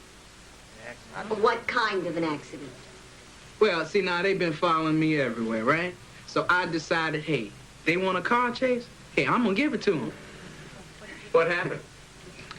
They rear-ended each other. They rear-ended each other? Yes, they did. You laugh when you talk about the police. Well, I tell you, Connie, if I had to make comparisons, I would compare the FBI to the Keystone Cops. And I would compare the Atlanta police to Car 54, Where Are You? Did they give you a polygraph test? 3. How'd you do? I failed them. Oh, 3? Yes, I did. Oh, really? There wasn't a judge in the country that would allow the results of a polygraph test to be told to a courtroom. But Wayne was telling it to the whole country, voluntarily. He needed a lawyer. He needed something. But none of these stalwart citizens were going to tell him. Now, you sound very confident, are you? Well, I'm confidently scared. What do you want? I mean, what do they have to do to make it up to you? Well, I tell you, I'm asking for a public apology from the FBI. I'm asking them to say without a doubt that they know this man is not a suspect. They know that I am not guilty, that I'm okay, I'm all right. That's what I'm asking for. Are there any more questions? You would hardly find anyone in Atlanta, black or white, to say a bad word about District Attorney Louis Slayton. He was one of the first officials in Atlanta to place blacks on his staff, long before the civil rights struggle. What about it? Is there going to be an arrest of Wayne Williams? We might be able to make out a pretty good case against him for lying, but to prosecute a murder takes more than that. It takes hard evidence, and we don't have that kind of hard evidence as of yet. What kind of evidence you got? Well, we picked up some things from Williams' home and from his car. What things? Fibers, dog hairs, carpet samples, sweepings, clothing that some of our people think is similar to those found on 10 or 11 of the bodies. According to some man in the FBI and the police department, there's enough to make a case. Well, the FBI doesn't have to prosecute this case. They can go home and they can announce to everybody that they've solved the case, but I'm the one that's going to have to prosecute it, and I'm not going to do it, no matter what anybody says, until I'm convinced we have the evidence.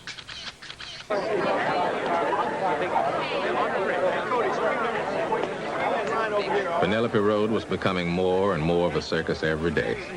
When a face appeared at the window, the cameras rolled. When anyone left the house, questions were shouted. Wayne demanded the police and reporters disband and took them to court when they didn't. There were other high-speed chases. You all want a story? Yeah. Okay, will you follow me?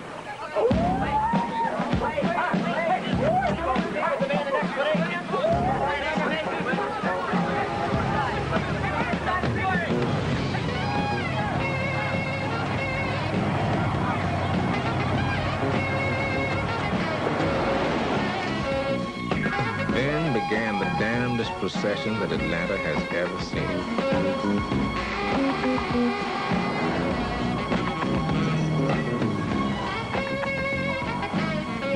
And where did they end up?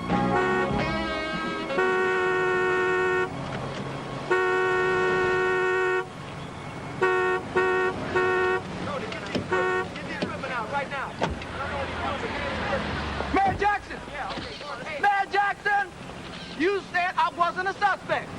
You said that you weren't gonna harass me and my family. You said that you weren't gonna have me followed anymore. Well, what the hell you call that?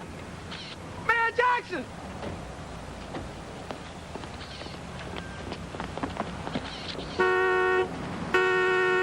Mayor Jackson!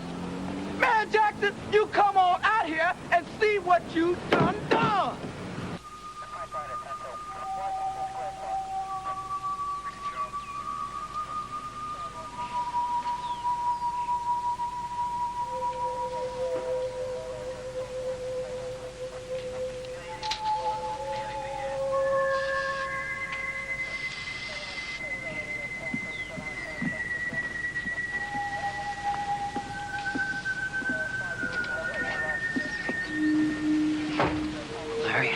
What do you got?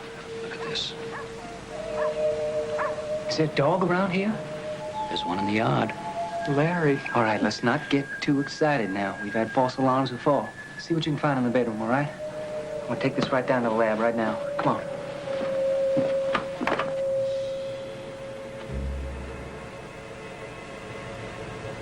Look at this.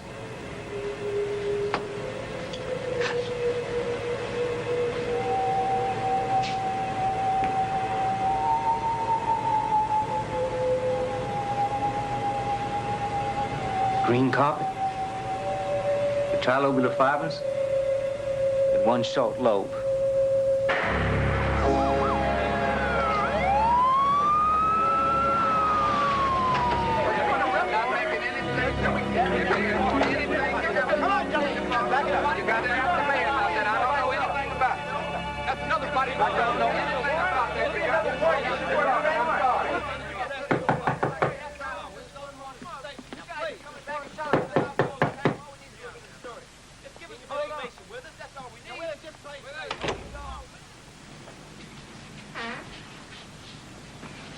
Wayne!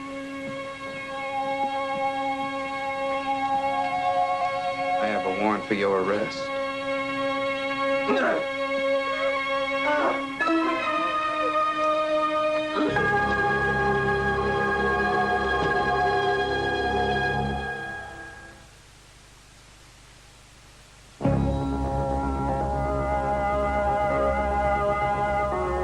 Now you know what Wayne Williams is up against. Federal Bureau of Investigation, Georgia Bureau of Investigation, Atlanta Police Force, newspapers. And who has he got to protect him? Me.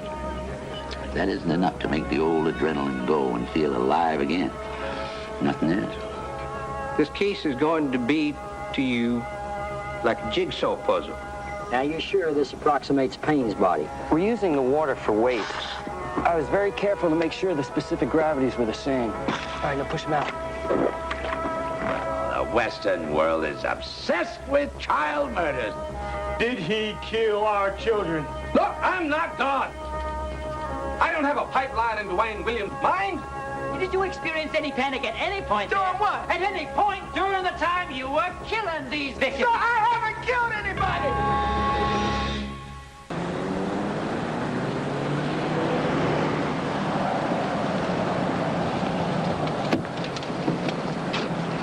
Mr. Slayton, just 8 days ago, you said you had insufficient evidence to arrest Wayne Williams. I did. What made you change your mind? I finally found I couldn't corroborate Williams' story that he had crossed the bridge at 3 in the morning to visit a woman who he was going to interview for a musical audition. But now, in your own words, you said you might have a good case for lying, but not for murder. Yes, sir. What about that? Now, I've gone over the fiber evidence with the Georgia Bureau of Investigation and Larry Peterson, and I found it's much more substantial than I had believed. And there's something else. There's a great possibility if we don't move on this, Williams may leave the country. Mr. Slayton, I hate to ask this question. I think you're one of the finest officials this state's ever had. But there are persistent reports that pressure to prosecute Wayne Williams was brought on you at a meeting at the Capitol. I've been in office for 8 years. If I had visited the governor's mansion, there would not have been any such pressure that I would have recognized. There were no threats. There were no ultimatums, no deadlines. All right, sir. Sir, can you elaborate exactly what Al Binder joined the defense for Wayne Williams. He was one of the best criminal lawyers in the South. In the courtroom, he sometimes affected the talk and dress of a hick. But Al Binder is no hick. I want you to join a defense team in an advisory capacity. I understand you know more about the Atlanta murder than anybody else. Well, what are you paying? Nothing. That's an attractive offer. Well, what the hell do you think I'm getting? I can imagine. The one thing that makes it almost irresistible is what the expression on the face of the Atlanta police force might be if they discover that Detlinger is part of the Wayne Williams defense team. Thank you. I have a problem, though. I'm not so sure Wayne Williams is innocent. I could be a dangerous man to have around. I mean, while I'm investigating the case, I could come up with evidence that says he's guilty. Chance I ought to take. May I ask why you're taking the case? Well, I'm a strange specimen. Not only am I a Mississippi Jew, but I've become accepted by the good old boys as one of their own. Things are going too smoothly for me at the moment. I'm accepted, I'm making money. I miss the good old days when the Ku Klux Klan was burning my house and shooting at my car. Now, you know what Wayne Williams up against. Federal Bureau of Investigation, Georgia Bureau of Investigation, Atlanta Police Force, newspapers. And who has he got to protect him? Me. If that isn't enough to make the old adrenaline go and feel alive again, nothing is. They were indicting him for Jimmy Ray Payne, too? That's what it says. But you and I were at the autopsy. We were there when the medical examiner said death was caused by an undetermined mechanism. The medical examiners changed their mind. It's been known to happen before. Jake, wait a minute. I have gone over this child's background almost from the day he was born. I've talked to the kids in his class. I've talked to his friends. I have checked his record. There's no evidence of violence there. What does somebody do? Wake up one morning with no previous record and go out and kill all these people? Dan, you know Slayton. He's one of the few men of the previous administration we can trust. Do you think he would have allowed this boy to be arrested if he knew he could be innocent? Do you think there's a conspiracy? No, I don't. But this town needs to put these murders behind it if it wants to survive. So it desperately wants to believe that Wayne is guilty. Yeah. I mean, even some very nice people are saying that maybe he's not guilty, but we ought to convict him anyway. Ben, it's not our business to decide whether or not he's guilty. It's Slayton's, and it's that jury's, and it's the state court, and the Supreme Court.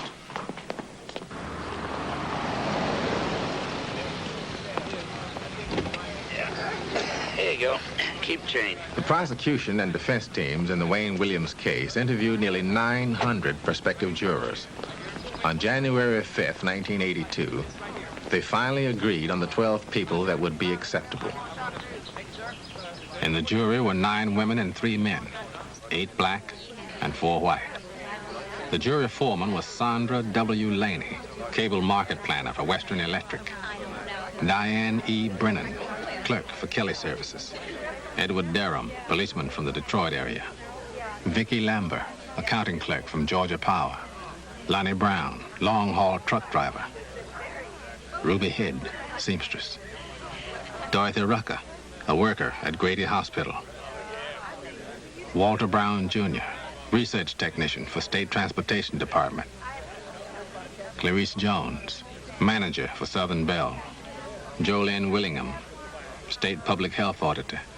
Julia M. Wing, a retired bank clerk. Gail Thomas Jones, manager for Southern Bell. Will everyone please rise? Court is now in session. The Honorable Clarence Cooper, judge presiding. Sitting on the bench was 40-year-old Judge Clarence Cooper. Please be seated.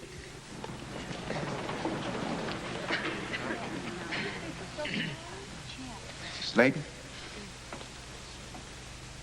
Ladies and gentlemen, I'm Louis Slayton, District Attorney for Fulton County. This case is going to be to you like a jigsaw puzzle with a whole lot of pieces fitted in. At the conclusion, there'll be enough pieces so you'll be able to see the big picture. The witnesses which will be presented to you are not willing witnesses. They're reluctant. They're nervous.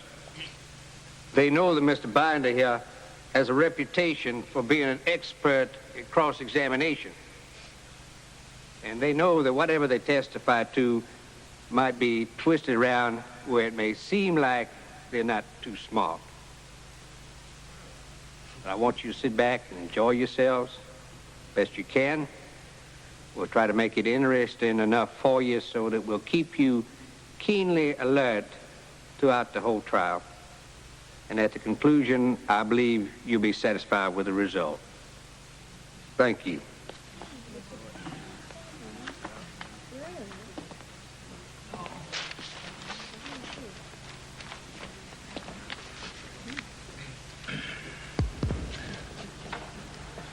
May it please the court.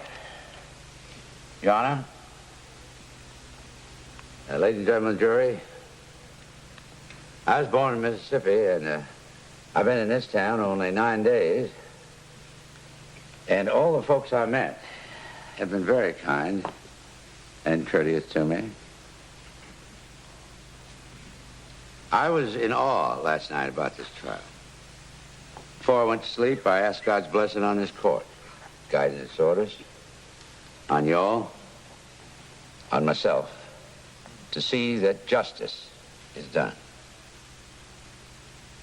I want to introduce you to the defendant. Wayne, I want you to stand up and look at the jury. This is Wayne Williams, the defendant. Sit down, son. Now, Wayne was born late in life to Fay and Homer, who were school teachers in this community for years. They own a modest home, and they lavished all their love, money, and attention on their young son, the only child they had. At approximately 3 a.m. on May 26, 1981, a recruit named Mr. Campbell heard a splash. Officers saw the headlights of Wayne Williams' station wagon. They stopped him, asked him if he threw anything off the bridge. He denied it. Now, the authorities did not detain Wayne. They searched his car and let him go. 2 days later, the body of an adult black male by the name of Nathaniel Cater, 28 years old, was found in the river. Nathaniel Cater was what was known as a streetwise person. He sold his blood for money. And he sold his body for money. Wayne is also accused of another murder, of a 21-year-old man, Jimmy Ray Payne. Life wasn't too kind to Mr. Payne either. Payne spent most of his juvenile and adult days in institutions. On 2 occasions, he attempted suicide. For 1 month, law enforcement personnel haunted Wayne up and down the streets of Atlanta like a dog. Now, the only thing that Wayne Williams said regarding that indictment, outside of the fact that he wasn't guilty, was that the only thing I've killed is a roach in my cell. I'm going to ask you, if you sit in judgment of this man, that you search for the truth. We're going to ask you to apply to the accused the same treatment that you want for yourself. And I thank you, Your Honor. I'll listen to what they say, but I'll know in my heart whether or not he's guilty. Well, it's not so easy to tell always. We may never know. Don't say that. There ain't nothing they can do to save him, even if they got that smart Jewish lawyer from Mississippi. Oh, we'll be the judge and jury. He won't serve a life sentence in no jail. It'll be 6 feet under in a box, same as the kids he killed. What is your name, sir? My name is Salah Zaki. Dr. Zaki, what is your position? I'm the Associate Medical Examiner for Fulton County. Dr. Zaki, did you perform an autopsy on Jimmy Ray Payne? Yes, I did. What was your conclusion, doctor, as to the cause of death? The cause of death was asphyxia. Thank you. Your witness. Mr. Binder. Now, I want to talk to you about your death certificates. You signed this first one June 16th, 1981, didn't you? Yes. It's got Jimmy Ray Payne, death undetermined. That's correct. Now, would you go along with me in the medical profession that this is a solemn instrument, is it not? Yes. All right, now you got another report. Instead of undetermined, it's now homicide. That is correct. Yeah, but that was after the defendant, Wayne Williams, was indicted for the murder of Jimmy Ray Payne. I mean, you knew that, didn't you? Yes. Did you not tell Inspector Wilshire at Atlanta Police that if it had not been for other killings, that in all probability you would have ruled Payne's death an accidental drowning? No, I don't believe I said that. Well, did you not tell an officer of the FBI that the death of Jimmy Ray Payne could well be that of drowning? Well, I didn't exclude drowning. Or would you please answer yes or no? I can't just answer yes or no on a statement. State yes or no. Well, it could be yes, as I said. Did you not tell Inspector Robbie Hamrick that, in your opinion, the death of Jimmy Ray Payne could well be that of drowning? And that you based your opinion on the fact that the body was clad in what seemed to be red bathing-type shorts and the signs of asphyxiation were not present? Again, it can't be within this context. Well, just answer yes or no whether you did or not. I don't remember. Did you ever say to officers of the law that the height and weight of the victim was underestimated by someone and that you thought it was done diabolically? Yes. It was a suspicion I had. I told them Jimmy Payne was 5'6" or 7. They put down 5'2". I feel that they put that down so he would seem smaller. Smaller and more like the other victims. Now, did it come to your attention that Jimmy Ray Payne sold blood in this community rather frequently? No. No one told me he sold blood. Well, would you tell the jury, if a person sells blood frequently, that it reduces his blood level? It can cause anemia. And if he sells it frequently, would you go along with me to say that it would reduce his platelets and that he could hemorrhage easily? That's a difficult question to answer. Yeah, but it happens, don't it? Yes, it sometimes does. Dr. Zaki, do you know how Jimmy Ray Payne died? How he died? Yes.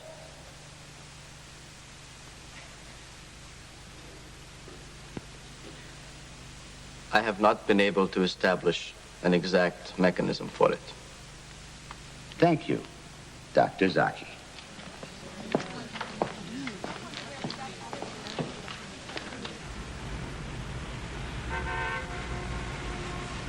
My name is David Rufus Dingle. Howdy.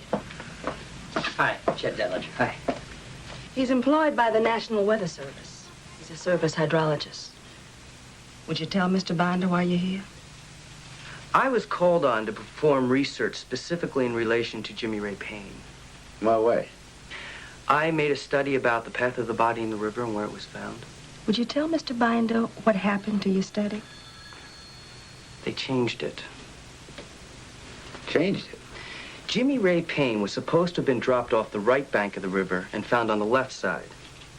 It was my job to find out how that could happen. And how could it have happened?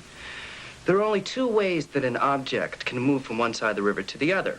If it's carried by the currents or if there's some other external force moving it. Go on. I looked at the wind and the water currents, and in neither case was there any evidence of any mechanism that would move an object from one side of the river to the other. What'd you find? I found that there was nothing in the wind or the currents that indicated that. That's what they wanted me to change. How do you feel about all this, Mr. Dingle? I don't feel that things are being dealt with squarely. Would you tell Mr. Binder what you asked permission to do? I wanted to construct a floating dummy of the approximate size and weight of Jimmy Ray Payne so that we could monitor how an actual human body would move in the river along the river bottom. What'd they tell you? They said they didn't need me to do the research at this time and wouldn't give me any expenses for it.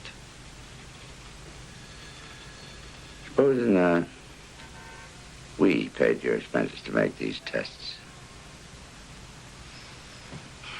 I don't know how it will come out. There's always the possibility that my research may end up being damaging to your case. Go ahead and make your experiments, Mr. Dingle.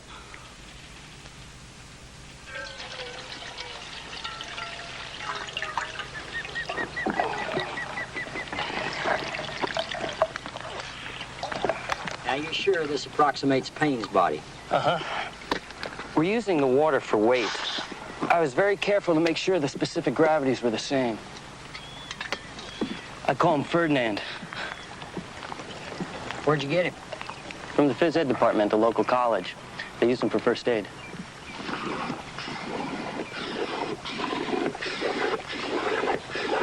Should we lower him in now? Yeah. And roll him over face down. Okay. All right, now push him out.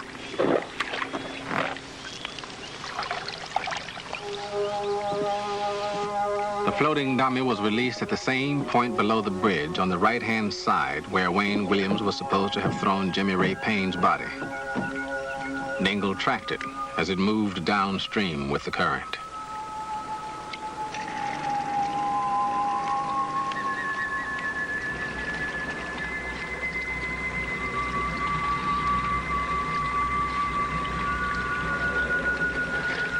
The first 5 times, the dummy only traveled a short distance before it hit a bend in the Chattahoochee on the right bank and was snagged and held by branches and debris underneath the surface. But Dingle released Ferdinand anyway and followed its path down to the point where Payne's body was found. Dingle would later testify that not once in the dozen times that Ferdinand was sent on his voyage did he ever end up on the left side of the bank where Payne's body was found. You want to stake out detail when Wayne Williams was arrested? Yes, sir. You were the first one that heard the splash? Yes, sir. Are you familiar with bodies hitting the water? Yes, sir, I am. Would you tell us how? I was a swimmer on my high school team for 3 years, and I've lifeguarded for 3 years. Would you tell us the sound you heard, was that similar to anything that you've heard before? Very similar to a body hitting the water. Thank you.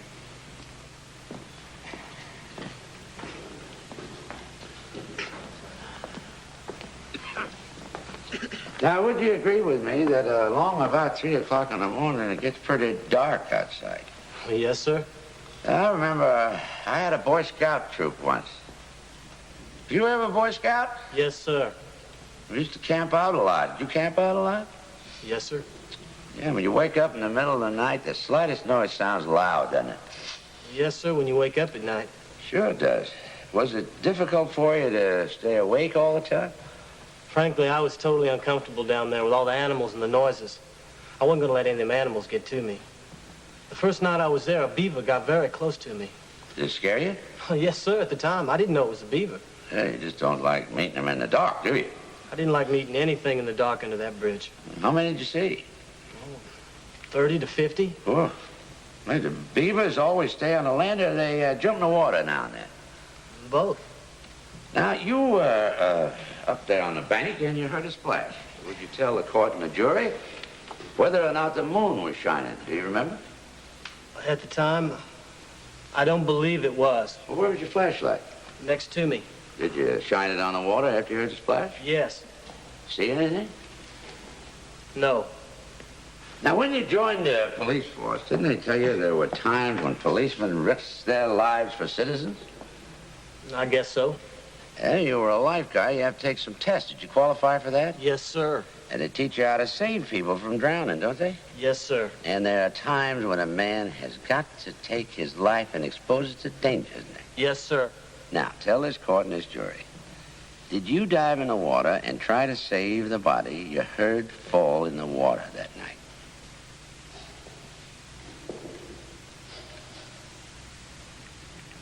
No, sir. You didn't use the training you had to go in there and try to save that which you thought was a body in the river? No, sir. You just failed the Boy Scout test. Later in the trial, the defense introduced another recruit who had been on the bridge detail. What, if anything, unusual did you ever hear Mr. Jacobs saying on the radio? The most unusual thing we heard, probably from anyone on all the bridges, was the ghost stories. Well, what did he say in that regard? He said he saw someone standing by the river's edge, and he thought that maybe they might be throwing a body into the river.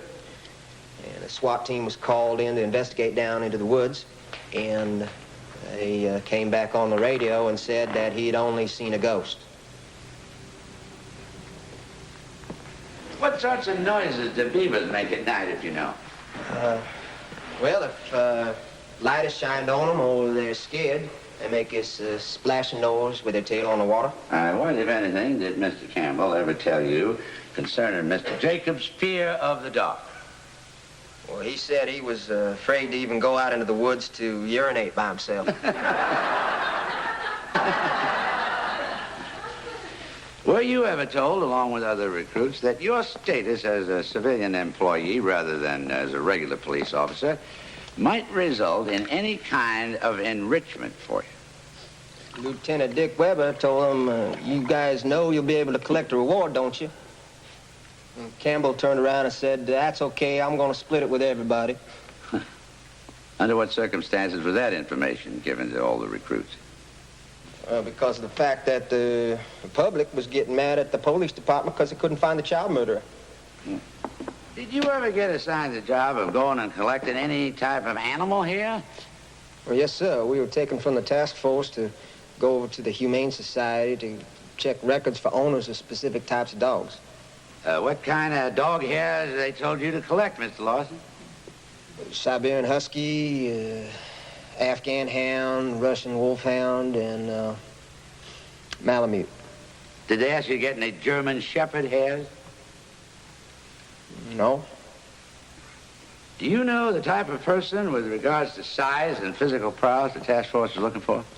We were told numerous times, you know, they were looking for an extremely large, strong person. Did they have any suspects that you knew of at the time? We had composite drawings of about 12 or 15. They were hanging on the wall there at the task force. Did any of them look like Wayne Williams? No, sir. I don't recall any of them even looking close to Wayne Williams. Do you know the defendant, Wayne Williams, on trial here today? Yes. Would you point him out? That's him. Now, I'd like to, if you will, refresh your memory and go back to the first time you had an occasion to see him. Would you tell us about that? Well, I was in this record store downtown, and I picked up this flyer. Well, a young lady that worked down there, she gave it to me. Said this guy was in the music business. So I said, yeah, well, I'll give him a call, because I'm trying to sell some of my own music productions. As a result, did you meet Mr. Williams? Yes, I did. Now, did you have occasion to see Wayne Williams at the Atlanta studios? Yes, I did. Now, did you ever have any conversation with Mr. Williams that seemed strange to you? Well, I talked to him about the murders once. Said what a shame it was that those children were getting killed now. Well, how did the conversation go? Well, I asked him what did he think about it. You know, he just kind of said point blank, I think they ought to keep the damned asses at home. Now, anything else occur with regard to a note? We were sitting down in the studio once, and he gave me this note. I think Cora Bailey snatched it out of my hand and threw it away, or whatever. Tell us, as best you recall, what that note said and your reaction to it. Please object, Your Honor, unless he can produce it. His memory, Your Honor, he can testify as to what he recalls. He's subject to cross-examination. Okay, I'm going to let it in. Thank you, Your Honor. Now, what did that note say, so far as you recall? I could be a mayor, I could be a president, or I could even be a killer. And what was Wayne Williams' reaction to your reading that note? I asked him, I said, who would do something like this? And he just started laughing. He started laughing. Thank you, Mr. Heinzman. Did you know Nathaniel Cater? I did. When was the last time you saw him?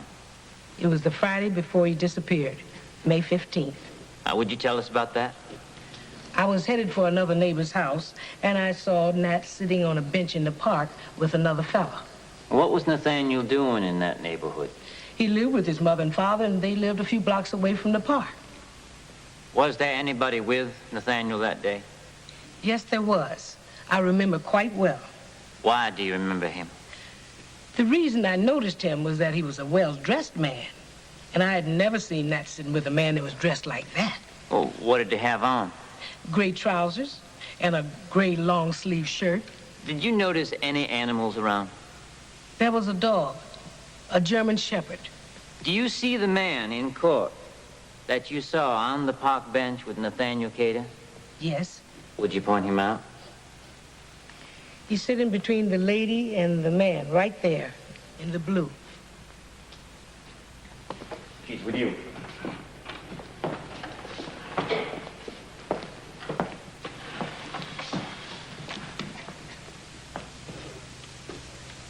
You know Wayne Williams before you saw him on TV? I didn't. Do you remember saying on a newscast you saw Wayne Williams with Nathaniel Cater on Memorial Day? 3 days after Wayne Williams was supposed to throw Nathaniel Cater off the bridge? No, I do not. Did you ever tell Miss Epstein that you saw Mr. Williams in a shirt with 2 hands printed on the material? 2 hands hugging a woman's body. But you said it was a well-dressed man wearing gray trousers and a gray long-sleeve shirt. Well, it's still the gray shirt that got the palm of the woman's hand hugging the body. You said that Mr. Cater lived with his mother and father when you last saw him. Yes. Now, little lady, didn't you know that Mrs. Cater died in 1973? Oh, I had no idea of that. But you said you knew him very well. Well, yes, I knew him well. Now, tell me about that dog. You like dogs? Yes, I have a dog. Oh, what kind you got? I have a German Shepherd. You like that dog? I love him. Was that other dog pretty frisky? Yeah, frisky. He was a real playing dog. Playing dog? Later in the trial, Binder introduced a most unusual witness. Your Honor, there's been a great deal of speculation about my next witness. There have been rumors that they have had to build an electric fence around the Williams home to protect people from him. He's been characterized by the newspapers and by witnesses being ferocious, frisky, and a dangerous ally, Mr. Williams. Ladies and gentlemen, including members of the jury, I want everybody to be absolutely quiet during this demonstration. The dog in question is going to be brought into court, and we don't want to unnecessarily excite the dog. Proceed, Mr. Binder.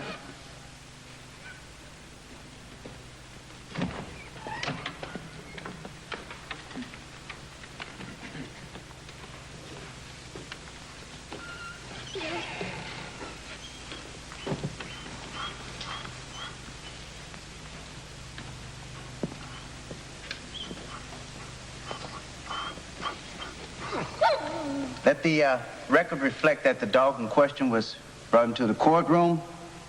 The jury has had an opportunity to observe the dog to determine whether or not the dog is frisky.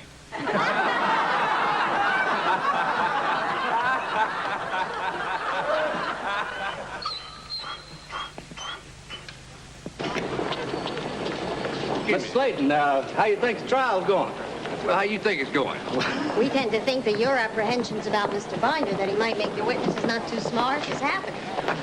Well, I enjoy watching Mr. Binder work. He's a brilliant attorney. But still earlier in the trial, some of the fiber evidence, for instance, I believe the jury will find overwhelming. But there's some feeling that fiber evidence without further corroboration is not sufficient to convict a man. If you excuse me, I better get back to my law books. As you can see, I have to do my homework to keep up with Mr. Binder. Whoops. Sorry. No, come on in, Chet. I'm a diabetic. My wife has to give me a shot or else all sorts of strange things happen to me. Well, I just want to tell you, I think you're doing a terrific job. Thank you. Most important thing's coming up tomorrow, though. The fibers. Yeah, I know. More travesty of justice than true justice is perpetrated by trace evidence in a courtroom. Juries like it when a district attorney parades a lot of scientific paraphernalia in front of them. It gives them a mental image of white smock, stainless steel gloves, glass and porcelain. And they put great credence in scientific showmanship. Yep. He had a heart attack last year, too. I'm not an invalid yet. Keep looking. Mothers in the courtroom and wondering what they're thinking. Do they think I'm trying to get the murder of their sons off? They keep looking at Wayne. Wonder what they're thinking about him. Now, these fibers are taken from the green carpet found in Wayne Williams' bedroom, and ones that were taken from the bodies of Jimmy Payne and Nathaniel Cater. Can you explain the shape of the green carpet fiber found in Williams' home? The appearance of this fiber shows a tri-lobal-like carpet fiber. It is uncommon because of the unusual design used by the Wellman Company. Miss Pearson, could you look over here, Exhibit 638? Now, these represent two fibers which I recovered from the shorts of Jimmy Payne. Now, the bedspread that was found in the Williams house seemed to be darker in appearance than the fibers which I recovered from the shorts of Jimmy Payne. I subjected the bedspread to a 3-day period in water obtained from the Chattahoochee River and allowed it to sit on a windowsill to see if that might change the physical appearance of the fibers. There was a bleaching effect. What are these other fibers over here, sir? 637. Now, these are 8 other fibers that were found from Wayne Williams' environment on the bodies of the victims. Thank you, Mr. Peterson. Would you take the stand again, please? Did you have occasion to make comparisons of the animal hair you recovered from Mr. Payne with the animal hair that you recovered from the Williams dog? Yes, I did. And what is your conclusion? I found that they were consistent. Based on your examination of the fibers and hairs found upon Jimmy Payne and Nathaniel Cater, and the comparison of the fibers and hairs found in the home of defendant Wayne Williams, do you have an opinion as to the significance of these comparisons? In my opinion, the combination of these fibers found on one or more of the victims make it almost impossible for them to have come from any environment other than Wayne Williams's. Thank you, Mr. Peterson. You may inquire. You have a list of the policemen that handled the bodies of Payne and Cater before you examined them? I have no knowledge of... Yes or no? No, I have no such list. Have you determined whether any of these people left fibers on the bodies of Payne and Cater? In my opinion, there would have had to have been a direct physical contact. When I ask you a question that provides for a yes or no answer, would you please answer? Now, have you determined that none of the people that handled the bodies contributed to the transfer of the fibers to the body of Payne or Cater, yes or no? No. Did you ascertain whether some of the fibers could have come from debris of the river? I did examine a sample of water obtained from the Chattahoochee at a later date. I determined that there were none. At a later date? Would you tell the jury what that date was? September 14th. You're not pretending to tell the jury that on September the 14th, the composition of the water was exactly the same as the day that the deceased body was found 4 months earlier, are you? I don't know what the difference may have been in the composition of the water. What was the total number of fibers you removed from Mr. Payne? I don't know the exact number. 100? Yes, hundreds. Yeah. You looked at those fibers, and if you didn't find nothing that would match in a Williams home, you didn't look no further, did you? I compared the fibers... Answer yes or no. Well, I don't believe I could answer that with a yes or no answer. What I am asking you as a scientist and an expert, just tell the jury, honestly, did you or did you not go any further? Yes, I did consider them further. Oh. Go down to homes of Payne and Cater and see if any of those fibers were the same types that could be associated with their living environment? No. You go to the place where Payne and Cater hung out? Well, I have no personal knowledge of where Mr. Payne and Mr. Cater frequented, so... So the answer is no, isn't it? That's correct. You go down to the Falcon Hotel and go in the room and do a search for dog hairs yourself? I did that myself, no. Can you specifically state that those dog hairs were necessarily from the breed of a German Shepherd? Not specifically, no. Well, prior to Wayne Williams coming to your knowledge, you all were looking for Malamutes or a husky dog hair, weren't you? I had made the subjective evaluation to determine that a husky or a Malamute may be involved. Yes or no? Yes. Now, isn't it the truth? When you found that dog down there at the Williams home, the Malamute and the husky went out the window, and the fibers on the body became that of a German Shepherd. The hairs, which I examined, were consistent with that type breed, not to the exclusion of others. You can't tell much by a dog hair, can you? Now, those fibers from the shorts and those you found from the bedspread as a scientist, chemist, or expert, those light fibers, they bothered you, didn't they? Couldn't get the match you were looking for, could you? When the comparison was first made against fibers pulled directly from the bedspread as against the questioned fibers,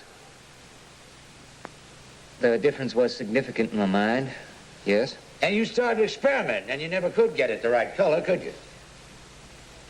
Well, I managed to get them very close, but not exactly the same.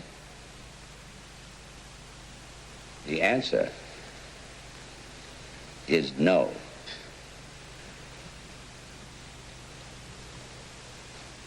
Would you tell the jury whether or not you made this observation? That as a science, forensics, a relatively new kid on the block, and you never know what a jury is going to do, but I'm optimistic about our case. Did you make that statement? Yes, sir. Now, when you make a statement like that about this case, aren't you departing from that detached house where the scientist lives and becoming a member of the prosecution team? No, sir. I don't think so.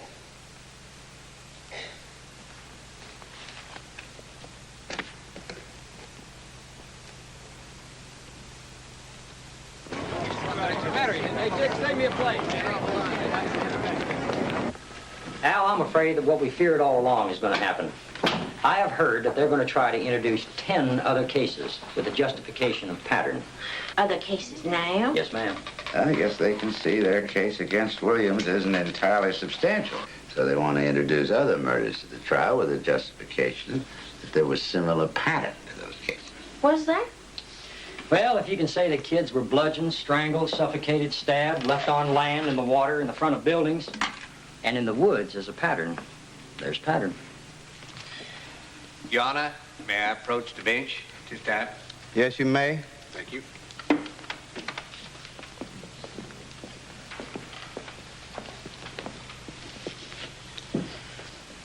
The state is prepared to present at this time an evidence of the murders, which will tend to prove plan, scheme, pattern, bent of mind, and identity.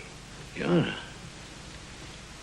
the introduction of other murders would be so inflammatory that my client would not possibly receive a fair trial. Either they indict him for the murders they want to bring in, or they let it go. Under the authority of state versus Johnson and various others, it is the obligation and responsibility to introduce patterns. I will hear arguments. Thank you.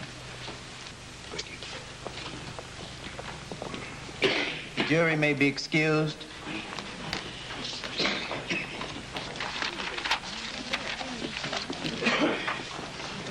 Slate.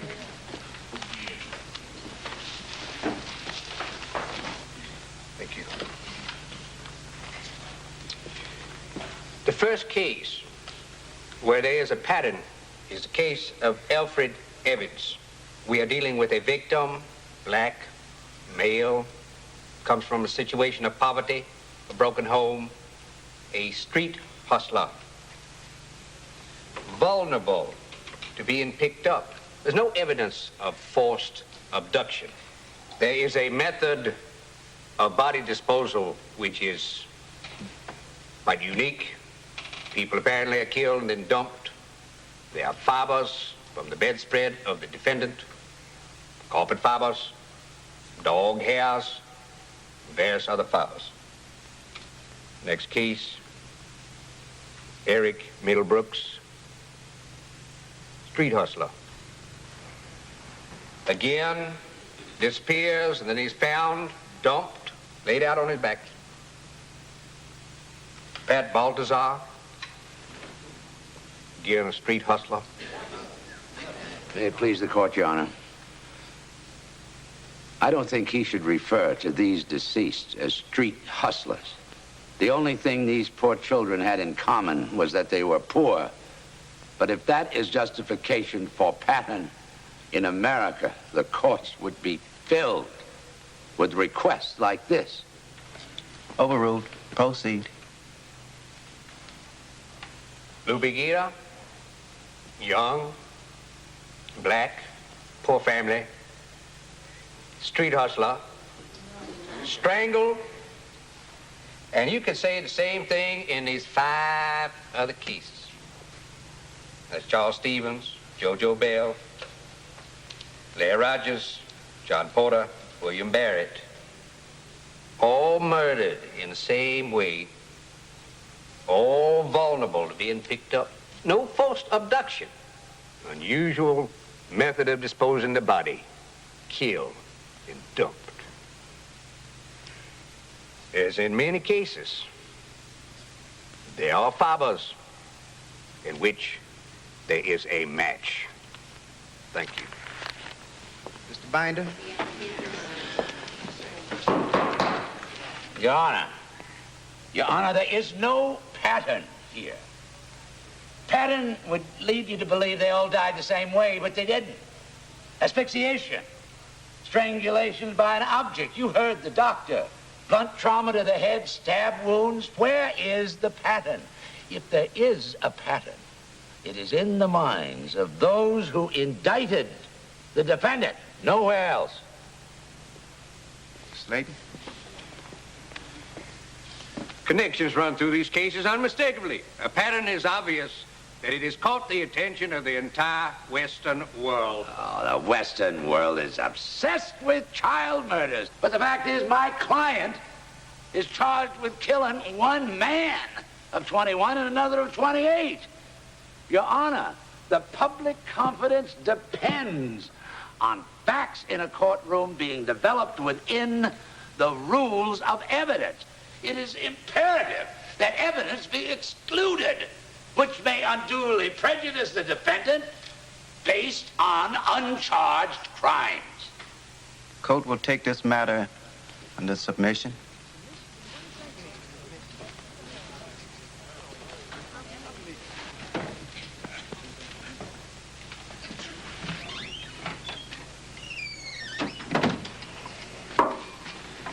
Hey, where the hell you been? I've been looking all over the place for you.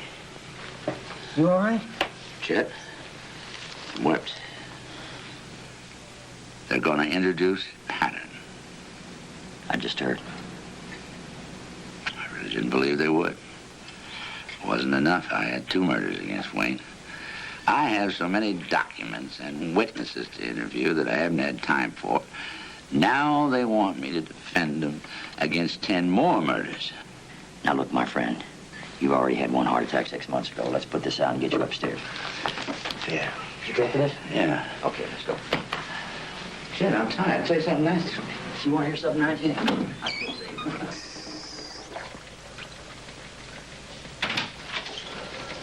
Parents are here again. Tell them I'm busy.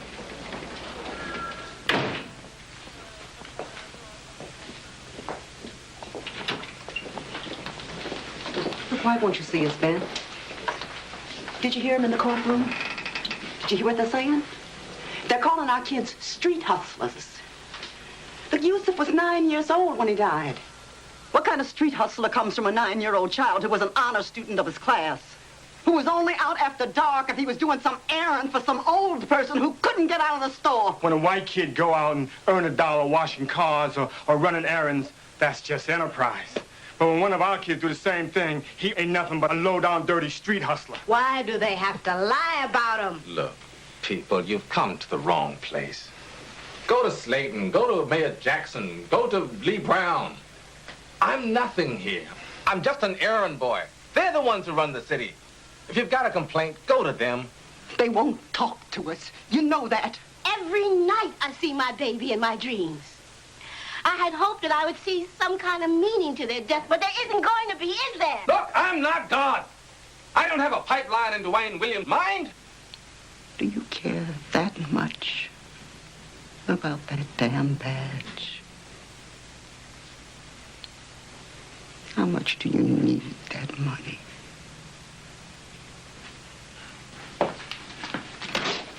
How much do you need that money? They're right. You're no better than the others. You're not the prosecutor. You're not the judge. So what do they want from you? You know something? Walker said those same words to me. Murders never would have reached these proportions if people had stopped worrying about trying to protect their own positions. Well, what can you do? I can tell them about the witnesses that are coming up. Ben, you listen to me. I've seen you leave this house wet with fear to go out into the street into some scene where you could get the life blown out of you. I've seen you get up and answer a call when you were so tired that every inch of you ached. You can't lose everything you have. For what? What if he isn't guilty of the murders? You know and I know they're going to find Wayne Williams guilty no matter what you do or no matter what anybody does. They talk about Payne and Cater in that courtroom. You could be out and trying to sell blood tomorrow to pay for the grocery bills. That's how close we are to the edge. What are you doing? This is Ben. Meet me at the Three Deuces. Never mind what for, just meet me there. Who is that? That was Dillinger. What are you going to do? You're not going to tell him anything you shouldn't, are you? You're not going to put yourself in jeopardy. You're not going to put all of us in jeopardy, are you? Why this cloak and dagger meeting? You afraid me and seeing in my company? I'm going to give you some information. Why? There are some things I think the defense should know. Is the case that bad? Listen, Ben, if I were that disturbed about it, I'd tell everything I knew to the press and then resign. You wouldn't do that, though, would you? I'm not that big a fool. Why would that be being a fool? What impact would it have? Another cop's opinion? You resigned, how much good did it do? I resigned because I felt I had to. All right, now you're on the outside. This way I at least have access to information. I can use the labs. I have some influence. Outside, I'm just another loner, like you. Scrounging around trying to find whatever without resources that might have been available to me. Yeah, well, I've done the same thing all over again, so save the lecture. Just tell me why I'm here. I want to tell you about a witness named Darrell Davis. Another one who calls himself Cool Breeze. I'm listening. I want you to think back to Friday, January 2nd, 1981. Do you recall being in Atlanta? Yes, I do. My mother and I went down to the Royal Mattress Company. That's just on the other side of the Stewart Lakewood Shopping Center. And who did you see, if anybody, in that area? I saw a man and a boy about 20 foot from me, right at the old Sears outlet there. And were they talking? Yes, sir. And what else did you observe? The man was leaning up against the wall. Uh-huh. And I noticed on his face is what really caught me, because I was just standing around there, no one else around. And it looked like he had 2 scratches that was just beginning to heal up on his face. On his face? Uh-huh. Now, did you see them again? Well, they started walking over to a green car. I'll show you a photograph marked LG21. Now, have you seen the person in that photograph before? It looks to be the same boy I saw that day. I ask you to look around the courtroom and see if you see that adult you saw with the young child. Yes, sir. Would you point in his direction, please? That gentleman sitting right over there. The one with the glasses.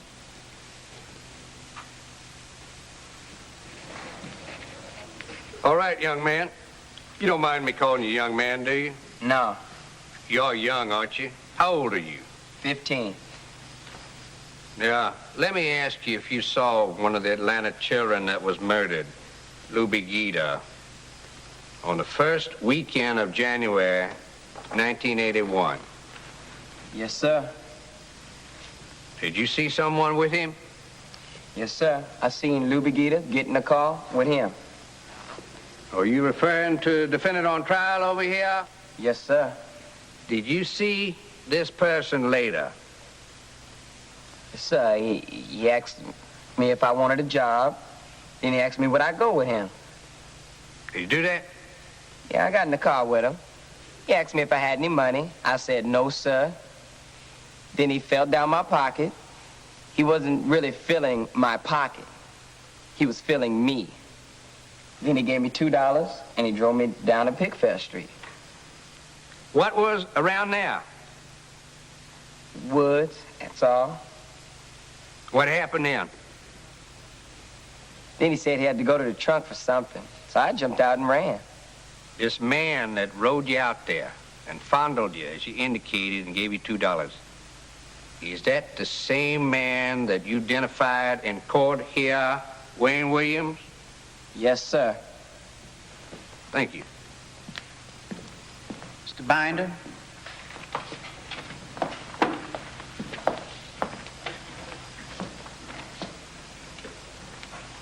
Tell me, what kind of weather was it that day you saw him? I don't remember that. Oh, you don't remember that? Uh-uh. All right, but you do remember the man you saw in that car? I remember the face. I can't forget his face. Oh, you can't forget it? Uh-uh. Did they tell you something good would happen to you if you'd remember his face? I remember the face. I wake up in dreams at night thinking about his face. You do? That's right. It makes me sick. How many times have you been convicted of stealing? I don't want to answer that question. Oh, you'll answer it, son. You'll answer it. Objection. You can't impeach someone with his own testimony. I can ask a witness anything if it's in his knowledge. No, sir, you can't. He's a juvenile. There would not be a record of his conviction. Would you approach the bench? Your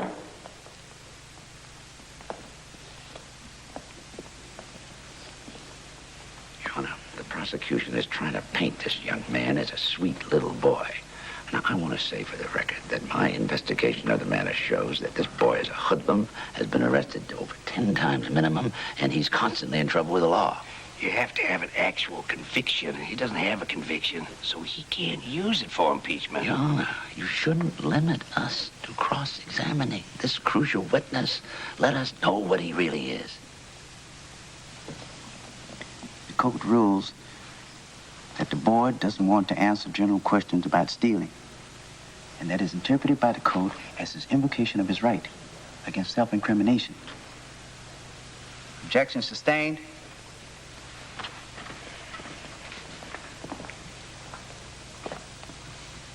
Did you talk to anybody about any money for testifying in this case? No. Now, come on. Didn't you talk to somebody about some money for testifying? I just heard somebody talking about it, that's all. Oh, you heard somebody talking about it? That's right. What'd they tell you? Some man said he was going to give me something. To come up here and testify? Not me. Well, who was he going to give it to? I don't know. Were you hoping he'd give it to you? I don't care nothing about no money. Oh, you don't? That's right. I'm just here to do my job, and that's to tell you the truth. They told you to say that on the witness stand and tell the truth? That's right.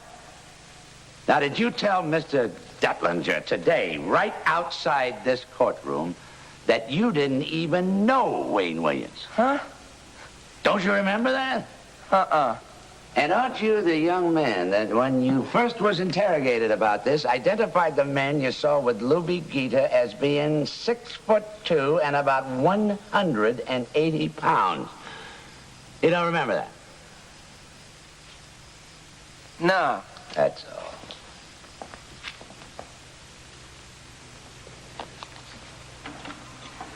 Did you know Nathaniel Cater? Yes, I did. Did you know him by nickname also? I knew him as Silky. How did you know him? I knew him because we worked together through a labor pool right down the street. Did you have occasion to see Nathaniel Cater on the Thursday night before he was pulled from the river? I saw Nathaniel Cater coming out to the Rialto Theatre. Was anybody with him? There was a man with Silky, and there were two behind him. How would you characterize them? Well, the two behind him were dressed as women, but they appeared to be men because they didn't have any curves or anything like a woman. And the one with Silky, they were holding hands. Did you get a good look at this fella that was holding hands with Silky? Yes. Now, I want you to look around the courtroom and tell us whether or not you see this person in the courtroom. Yes, I do. Point him out. Sitting right there. He's with you. Now, when you saw Silky that night, was anybody with you? No, just me. Now, you mentioned there were two people behind Silky. Did you know them? No, I didn't. Did you talk to them? They just kept walking. When you say Silky was holding hands with Mr. Williams, what are you trying to imply? I'm not trying to imply nothing. Were you trying to imply they were homosexuals? I'm trying to tell the jury they were holding hands. Now, you saw Mr. Williams' picture in the paper, and you didn't tell anybody about it, the law enforcement officers. Did you feel that Mr. Williams had something to do with Mr. Cater? Yes. And you know he's been on trial here since December 28th, and we've been trying this case for 5 weeks or more? Right. And you didn't come forward and tell anybody that you knew anything bad about Mr. Williams during that entire time? No.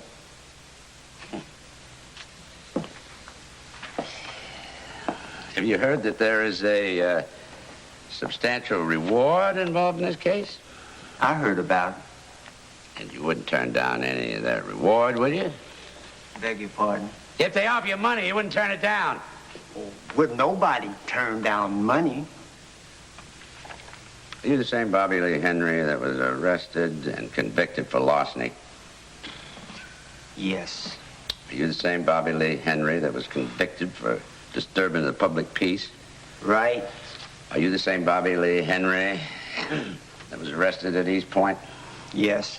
And are you the same Bobby Lee Henry that was last arrested on 7th January, 1978? I don't know. Could be. I've been in jail lots of times. Lots of times? Yes. Thank you very much. That's all.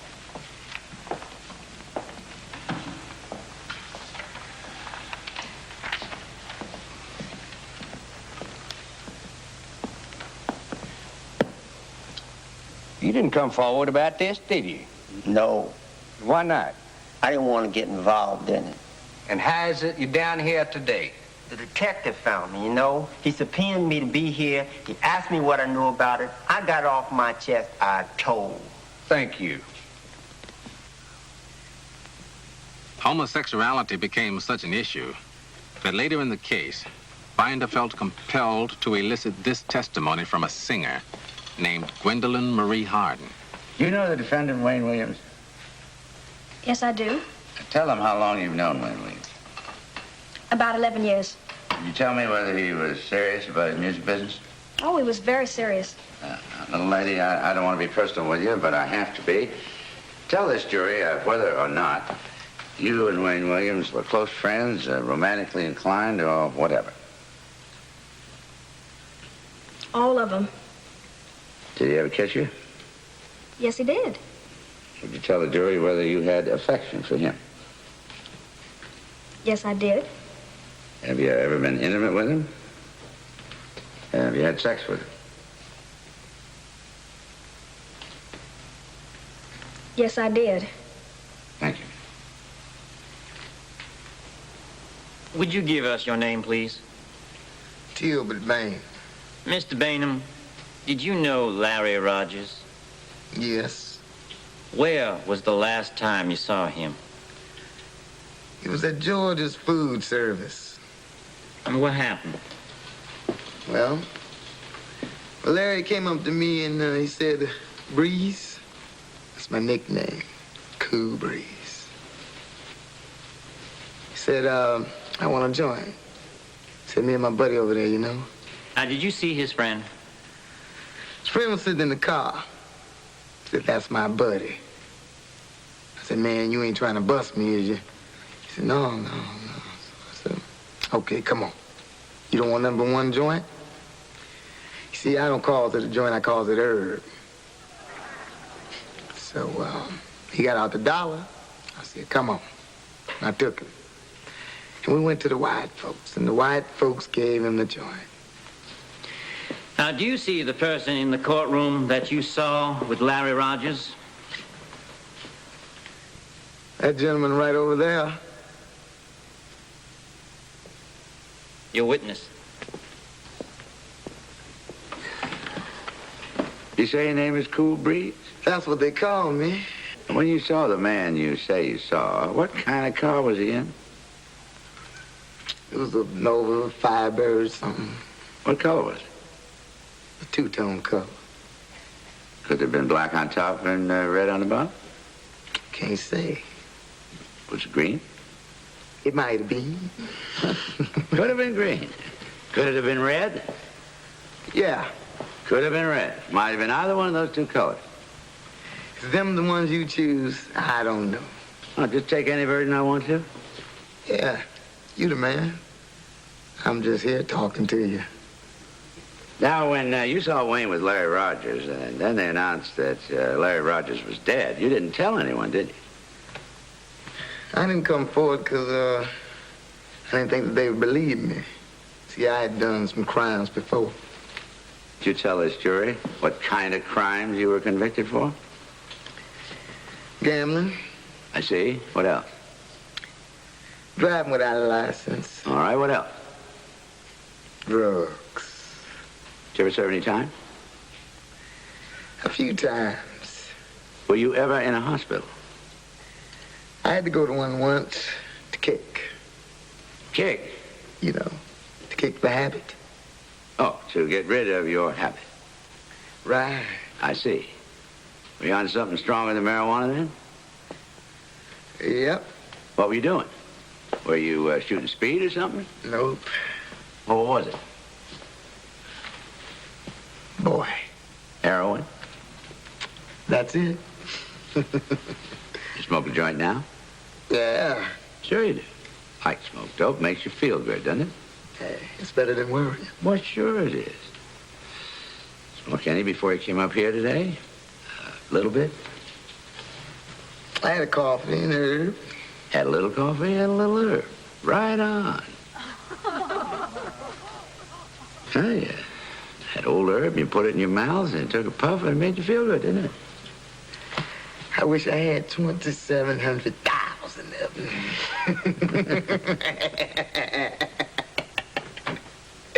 Thank you very much. That's all, Your Honor. Mr. Tolan, where do you work? Southern Ambulance Service. Did you know Wayne Williams during this period? Yeah, I met him at the ambulance service. Now, did you ever have an occasion to see him exhibit his strength? Yes, sir, we got into scuffles at times. Now, you look to be a pretty big fella. Tell us how much you weigh and how tall you are. 6'1", 260 pounds. Now, what would you say as far as Williams' strength? For a man his size, he was far above average strength, I would say. That little guy could handle himself pretty good. Now, did he ever confide in you his feelings towards certain elements of his race? He asked me, had I ever considered how many niggers he could eliminate by killing one nigger child? By eliminating that child couldn't reproduce, and his children couldn't reproduce, and so forth. Along those lines. That's all. Binder. Now, you talked a lot about Wayne's attitude toward people of his race. When you addressed him, did you always address him respectfully? No, sir, I never always addressed Wayne respectfully. And you know what words are offensive to black people, don't you? I know a lot of them.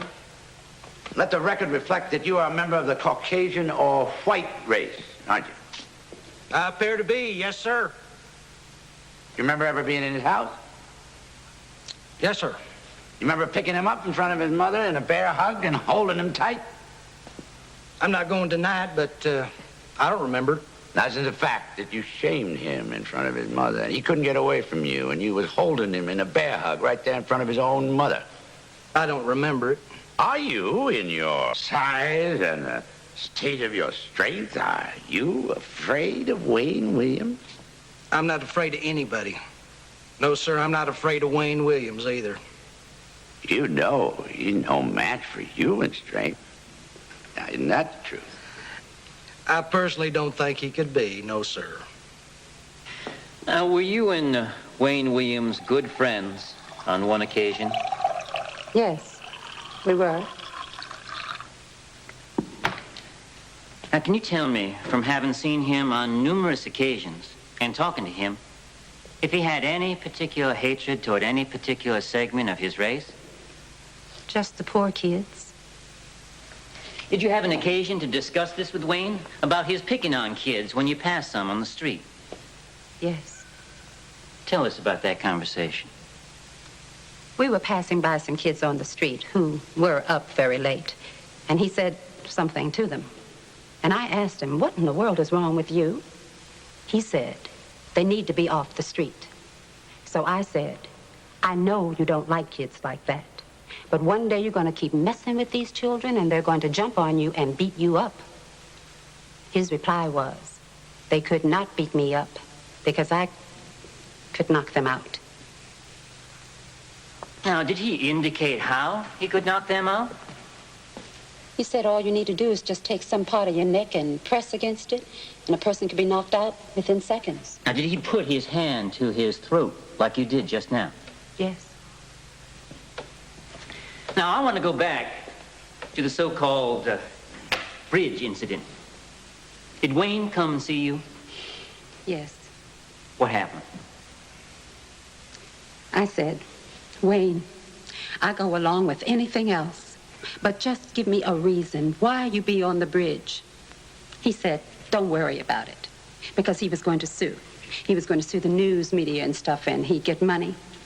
So I said, well, you are playing a game with people's lives. I said, Wayne, will you confess before you get hurt? I said, if they get enough evidence on you before you get hurt, will you confess? And Wayne Williams said, yes. With friends like this, you don't need any enemies. Yeah, well, she is a friend of mine. I want you to ask her something. I want you to ask her whether she feels I can kill anyone. You don't want me to do that, Wayne? Yes, I do. I won't do it. Well, now, you told me once in cases that you try, the defendant has the right to call his own shots because it's his life that's involved. That's right. Well, I want you to ask her whether she feels I can kill anyone. Are you Wayne's friend?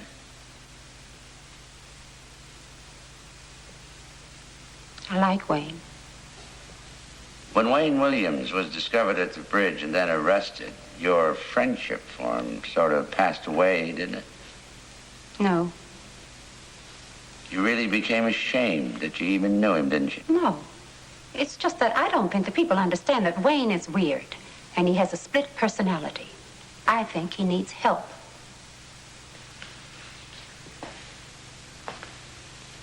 Wayne, I really don't want to ask that question. Look, I'm telling you to ask it.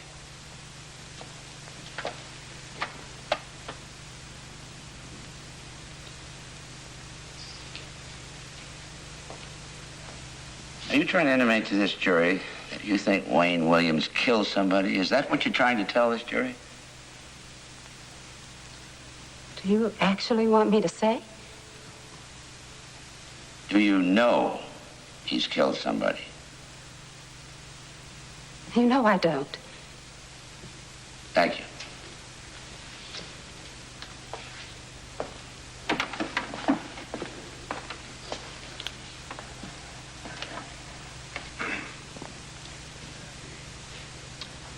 Would you like to answer that question now? What question? I believe Mr. Binder's question was, do you think he killed somebody? Are you asking me, do I think Wayne Williams killed somebody? Yes, ma'am.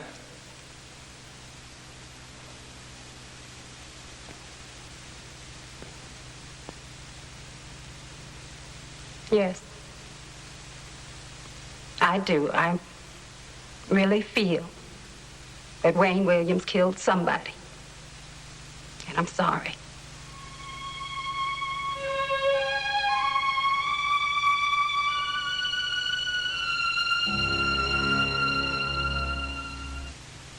My heart bled for Homer and Fay Williams. For over 40 years, they had been school teachers. Now they were shunned by even their closest friends. I do. Be seated.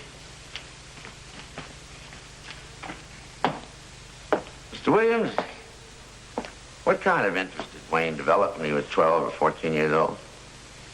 Wayne built his own radio station down in the basement when he was 14. Did you have any financial part in that? Wayne had put his heart, time. I had put my money into it. My wife had put her money into it. I bought a lot of equipment. So as a result of that, we had to go bankrupt. Mr. Williams, did you bear any ill feeling or hard feeling toward your son over that? No, not at all. If I had it to do over, I'd do it again. Did you consider your son a failure? No. Young as Wayne was, I certainly couldn't consider him a failure. Now, what is the state of Mrs. Williams' health? She had a radical mastectomy. She has cancer. She still is on chemotherapy. When Mrs. Williams home from the hospital after surgery, was she confined to the house for any length of time? Yes. Now, are there any parts of the house to which she does not have access? No. Possible that Wayne could have been hurting or killing children in your house and you and Mrs. Williams not have known about it? I don't believe my son would hurt anyone. But it would not be possible with my wife at home all the time with her illness. No, sir. Now, the prosecution at one point has suggested that perhaps Wayne chloroformed children in your house. Did Wayne keep any strange or unusual chemicals in your house, such as chloroform? No. I wouldn't allow that in my home.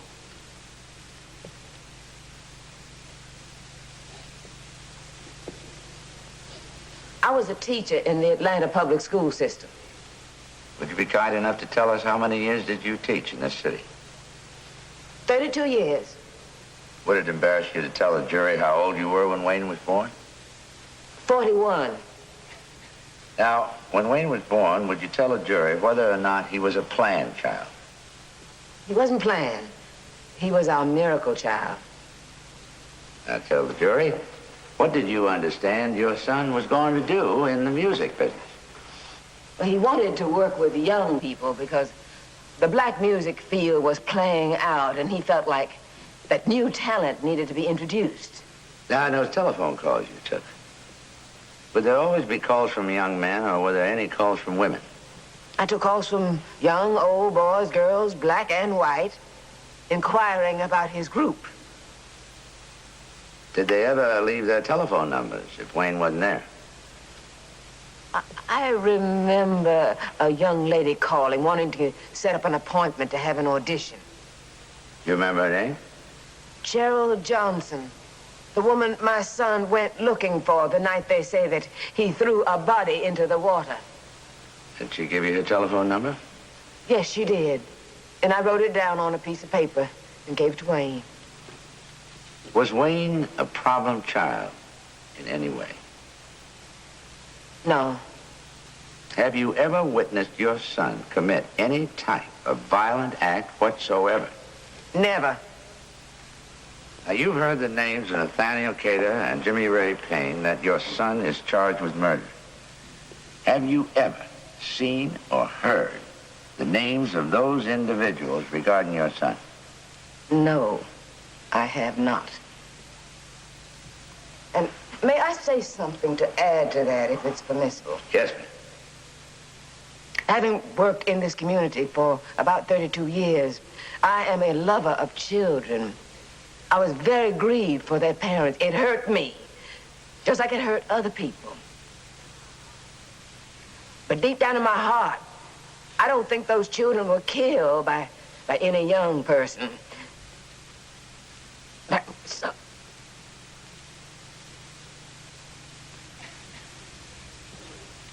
Did you visit Wayne in his home from time to time? Yes, sir. Will you tell us, if anything, what happened between Wayne Williams and his mother and father? Wayne asked his dad to write him a check for something. His dad wouldn't sign the check. So Wayne started cussing, started trying to get him and push him. And when his mother was trying to keep him away from his dad, pushed her out of the way and he slapped her. He slapped his mother? Yeah, and he jumped on top of his dad or something. He was choking him, trying to stop him. He had his hands on his daddy's throat? Yeah. What happened then? That's when his daddy went for his shotgun. Came back in there and started cussing. Said something like... Who started cursing? Wayne. What did his daddy do? Daddy was pointing a gun at him. Said he'd shoot his head off. Did you ever have any problem with Sheldon Kemp that you can recall? yes. What was it? Well, it was after Wayne had asked Sheldon to leave the group. Why did he ask him to leave the group? Well, he had asked my husband and me that if he was going to continue singing, he needed a mini bike, and we had to come up with it right away. What did you say to him? Well, I explained to him that Wayne didn't have money, that all money that had been invested in the effort had come from us. So he proceeded to get very indignant with me, and I asked him to leave. Do you know of any knockdown, drag-out fight that Wayne ever had with his daddy? No. Were you ever so seriously at odds with one another that it got to be a huge family trauma or something? No. No, but at times they argued and you argued. Of course, it's a normal family. And I resent them bringing in somebody like Sheldon Kemp, who we were kind to and tried to help, and who would say those things about us. May I say something, Your Honor? Yes.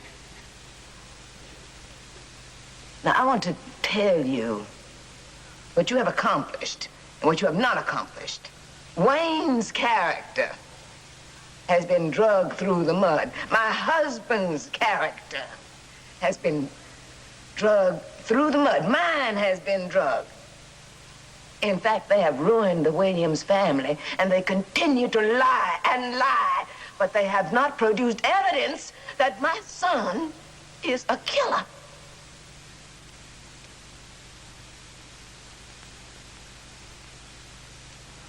Now, Wayne, you don't mind me calling you Wayne, do you? No. We've been friends over these last few months, haven't we? That's right.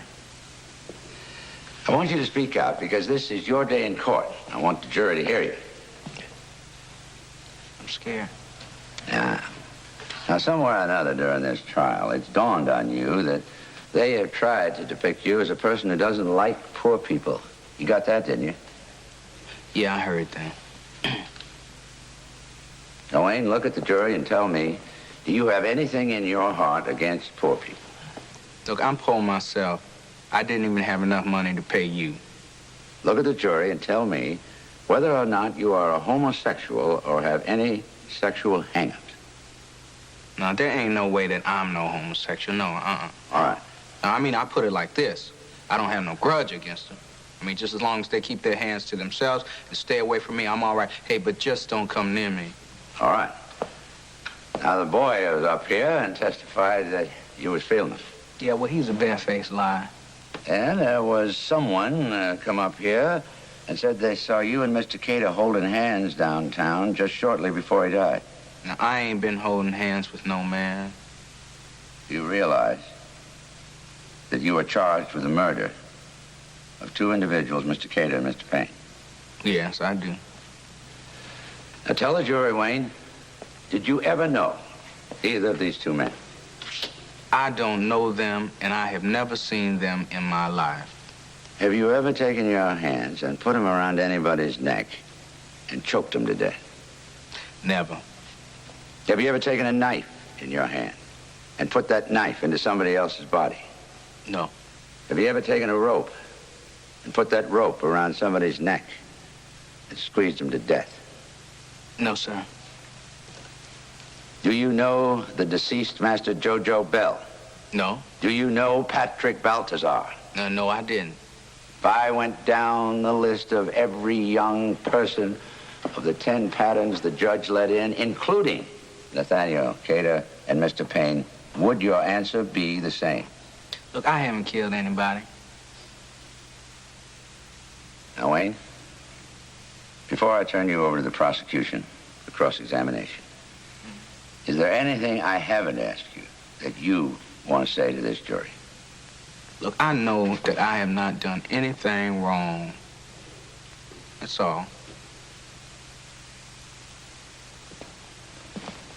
Co-witness.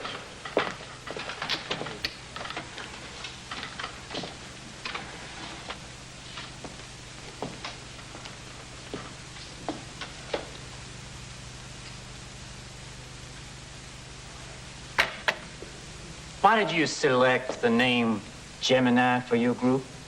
Well, it's my birthday. Or does it have another significance? Well, every birth date has a significance. I mean, if you believe in horoscopes, yeah. It means duels or twins, doesn't it? Like Jekyll and Hyde. No. Is this the evidence that you're threatening to unleash against me, Mr. Mallon?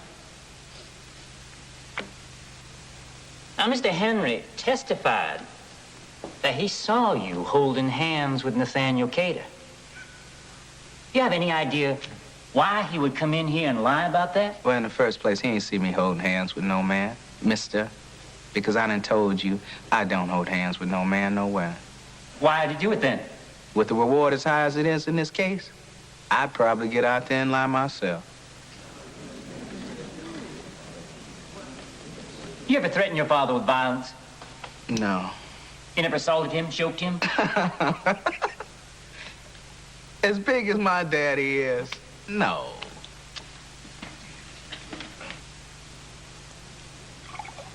He's impressing the jury. I know it. I can feel it. But I can't shake him, Lewis. You shake him? They don't call you Blood Mallet for nothing. Well, I'm not getting much blood now. Well, you'll do it. Just take your time, Jack. Keep him on the stand. I don't care if it takes days. I don't care if it takes a week. You know, this little man has got a high opinion of himself. He'll do everything to protect his own high estimate of himself. Ask him about those record deals. Ask him if he's really a pilot. Ask him if he considers himself a failure. I'm just a little afraid he won't lose that damn composure of his. Instead of him cracking, I'm afraid I might crack. Just do what I say. You'll see. He'll crack. And when he does, the jury will see that other side of him. The side they've been wondering about in this pudgy little boy with the thick glasses and the afro. The side that just might take little children by the throat, squeeze the life out of them, whether it's because he's homosexual or asexual or wanting to improve the race. They'll see Gemini. They'll see Jekyll and Hyde.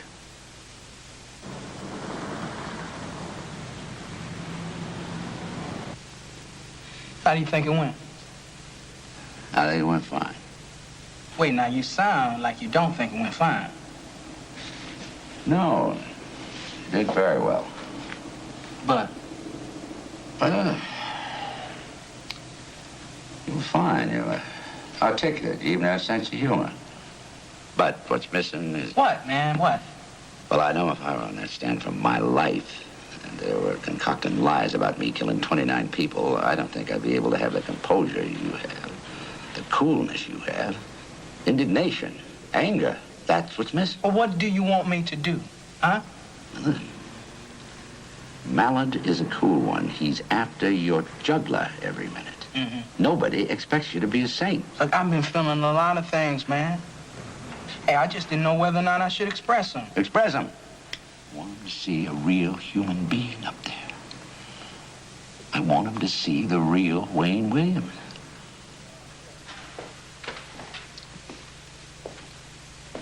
Since graduating from high school, do you feel that you failed to receive that type of recognition that you earlier had in life? A lot of people have gotten attention. You felt because you had a radio station while you were still young, a teenager, that you were destined for great things? Look, you got a profile on who you believe done these killings in Atlanta, and you are trying your best to make these folk think that I fit into that profile. And part of your profile's got to do with attention. Hey, well, hey, I'm not gonna sit here and aid you in doing that. What else is in that profile? You published it in the newspaper. Why don't you just pull your newspaper and read it? Don't you feel that you need attention? I just answered the question. Isn't it true that you've been gaining publicity from the first day you became a suspect? Yeah, it's true, but I didn't want it. And why did you hold a press conference on June 4th? Now, isn't it true that at least you fit the profile of being a person who needs attention? Isn't it true that this was your center stage, that this was your challenge of a lifetime? You must be a fool. Isn't it true that you consider this whole thing a contest between you and the police? No.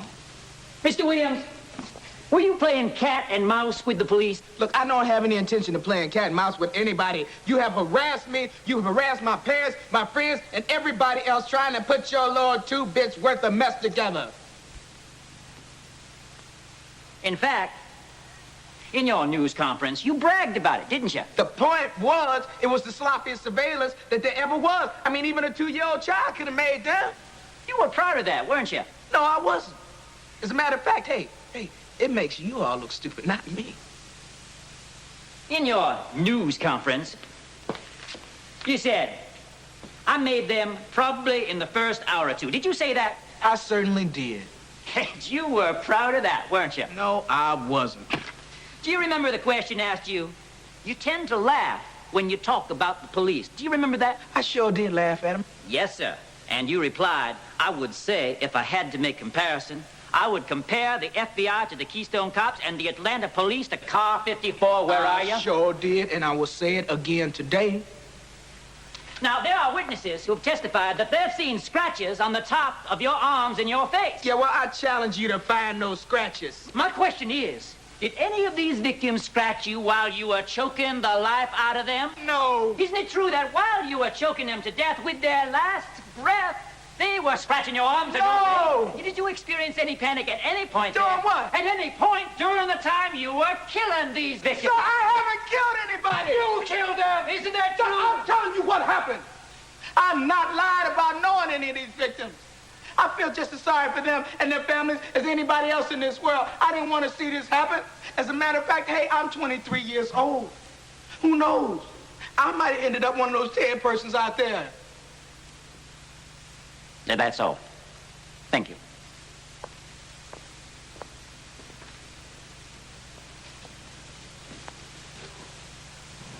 They calling me Dr. Jekyll and Mr. Hyde. Sorry, Wayne. Jekyll and Hyde. It's not Al's fault.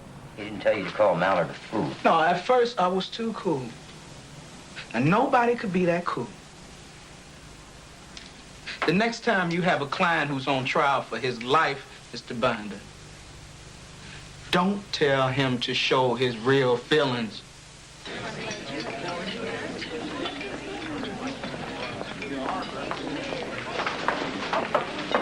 Hey, Chet. Would you people kindly take your trays elsewhere, please? What's the matter? We always have lunch with you. Now that the trial is over, I can let some of my real feelings show through. I think it'll improve my indigestion. Hey, there's no beef with us, Jack. We gave you plenty of space when you quit the force. You gave me space because you thought it'd make a good story. I guess you thought this would make a good story, too, didn't you? Yes, I did.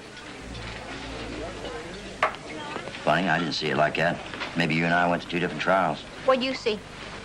This young man was perfect for you from the beginning, wasn't he? Nobody can relate much to an oddball like Wayne Williams. He may very well be guilty, and then again, he may not.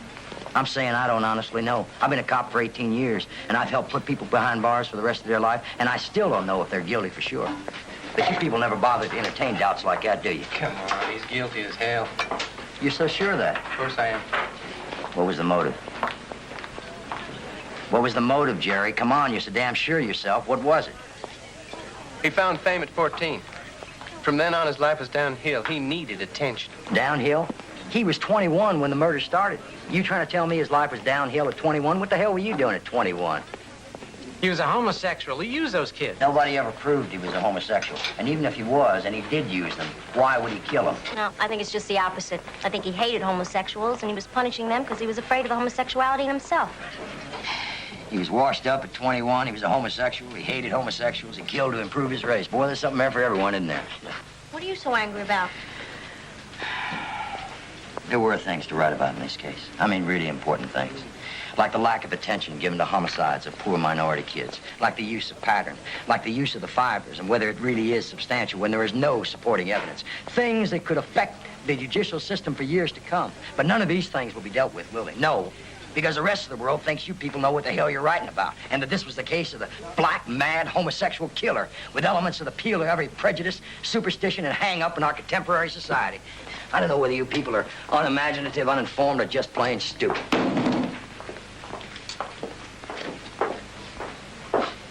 What a wild character. He's been involved so long with this case, he's finally gone off the deep end.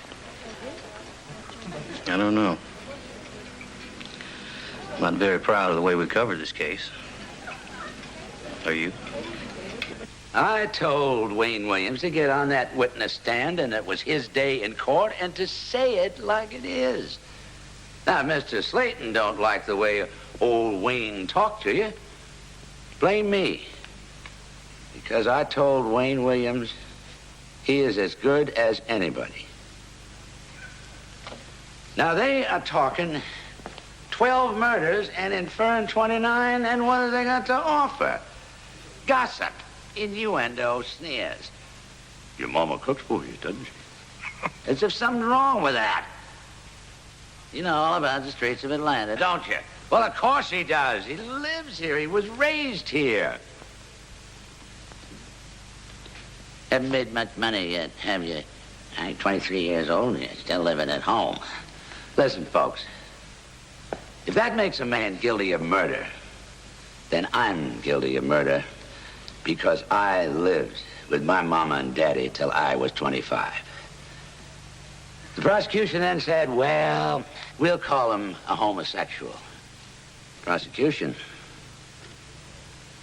takes a little blood every cut. And if you bleed a man enough, he soon dies. But there was no evidence he was a homosexual. They then stated he was a bigot and wanted to improve the race by killing black children. Ladies and gentlemen, if he's that insane, he belongs in an insane asylum, not in a courtroom. But that isn't all of it. Oh, no. They would have you believe that he has supernatural strength. Enough to pick up a body which is dead weight, lift it over a rail completely, without leaving any skin whatsoever, and without the body showing any evidence of any scrapes or scratches on it from that rail. They take this pudgy, fat, little boy, and I'm calling you boy because you're about the same age as my son. Get up. Get up. Go over there to that jury.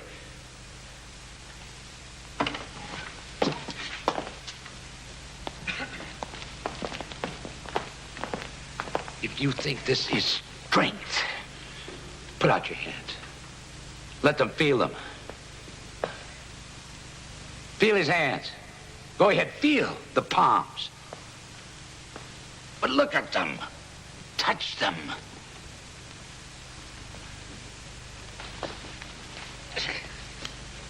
Look at him. There is no muscle there. If you don't believe it, touch him. And he's not sinister either.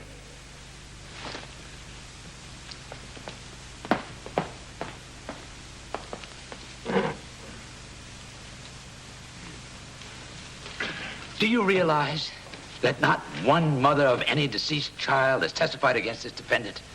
Do you realize that Mrs. Payne has not testified against this defendant? She didn't even know Wayne. You keep hearing it again and again that Wayne Williams must be guilty because the murders have stopped. But are you sure the murders have stopped?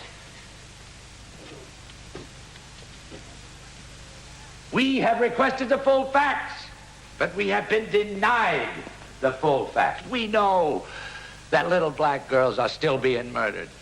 Men of Mr. Payne and Mr. Cater's age are still being murdered. The last black male child on the task force list was reported missing 3 months before Wayne Williams was arrested or became a suspect. Adults like Payne and Cater, who were 21 and 28 years old, were killed after that. Those are the only murders Wayne Williams is being tried for in this courtroom, yet the world thinks that he is being charged with child murders. Think about it, if you will. That's the tragedy, and that's the facts. Now you will make your decision. But when you do, remember the song, when the man called out who had done no wrong. Who protects the weak and the helpless from those who would attack them? These evil men accuse me of things that I've never even heard about. Who but you jurors can help keep Wayne Williams from things he's never even heard about?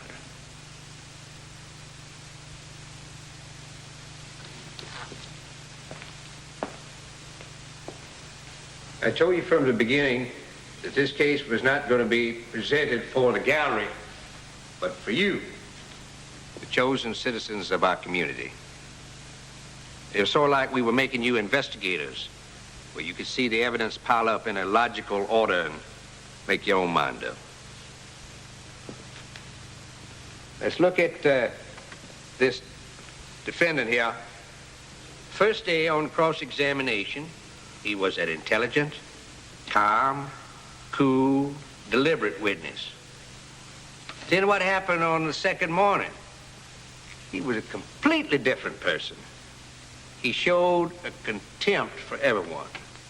He showed a rage and explosion within him to do battle with his interrogator. He let the curtain down on the second day. I knew sooner or later that you would see that other personality come out. A Jekyll and Hyde. The last killing done by the defendant on trial, Wayne Williams, was May 21st, 1981. There have been no murders in June or July, August, or September, October, November, December, or January or February of this year. None. Why? We've been with him. Either we've had him under surveillance, he's been in custody, that's why.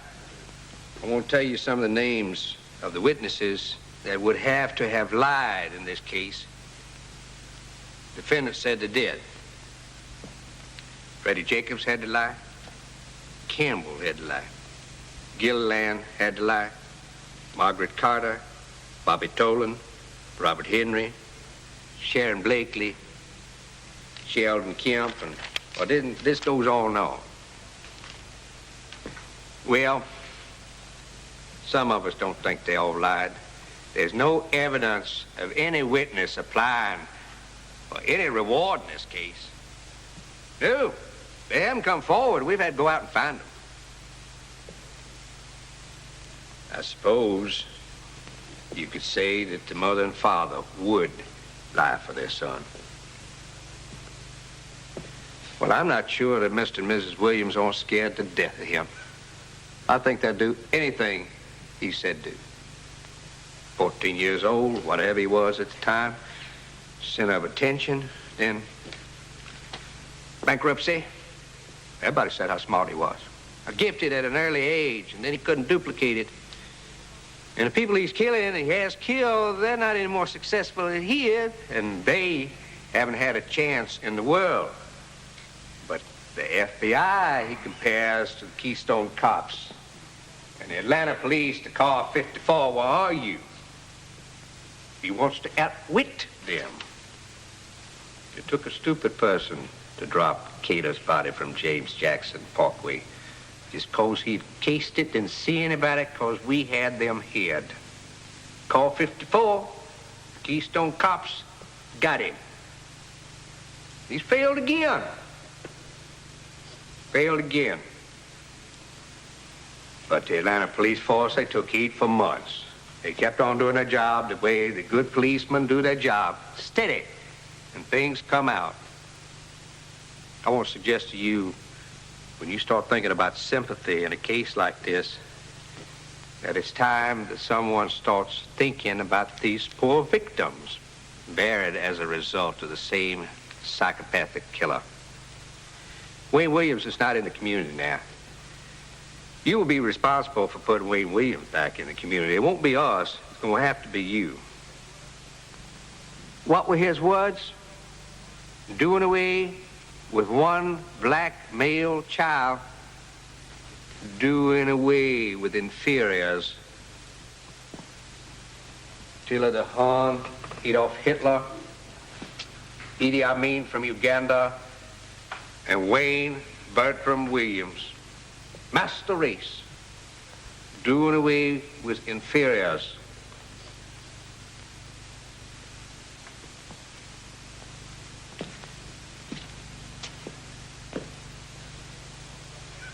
Ladies and gentlemen, all of us, the defense, prosecution, the court, appreciate you. I know all of you. I'm going to see you. We're going to talk about this case, and we're both going to say that we met our responsibility. Thank you.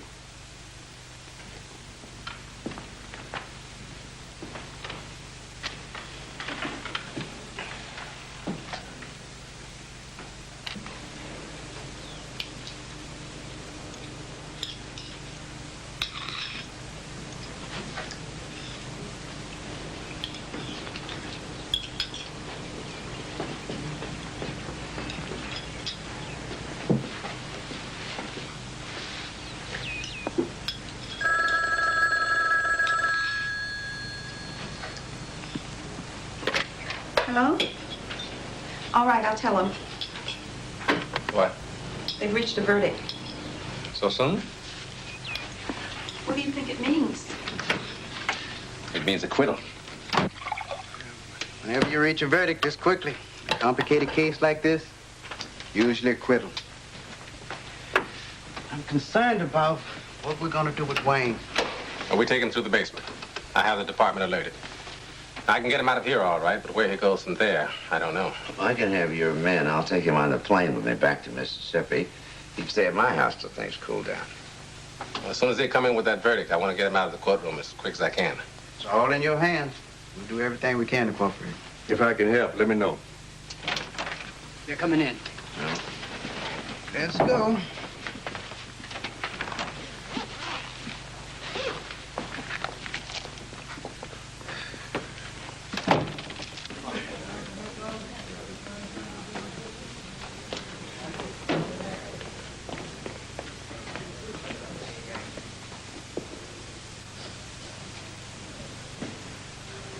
The foreperson of the jury, please stand. Has the jury reached a verdict on each of the 2 counts? We have, Your Honor. You please examine the verdict to make sure that it has been signed and dated. Yes, it has. Mr. District Attorney, will you receive the verdict? Yes, sir.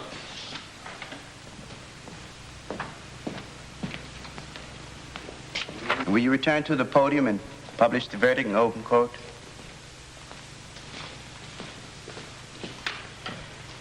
Your Honor, the verdict from the jury. We, the jury, find the defendant, Wayne Bertram Williams, guilty on count number 1. We, the jury, find the defendant, Wayne Bertram Williams, guilty on count number 2.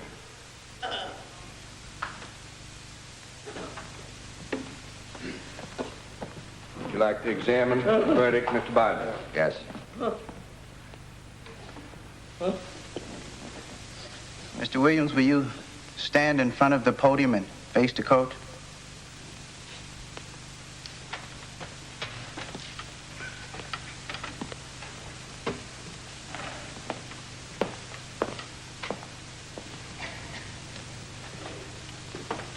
Mr. Binder is welcome. Mr. Kitchens.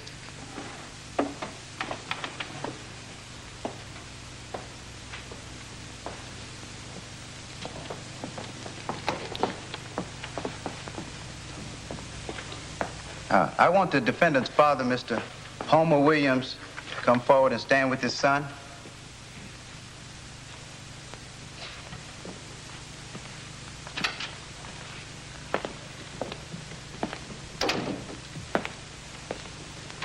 Mr. Williams, do you wish to say anything?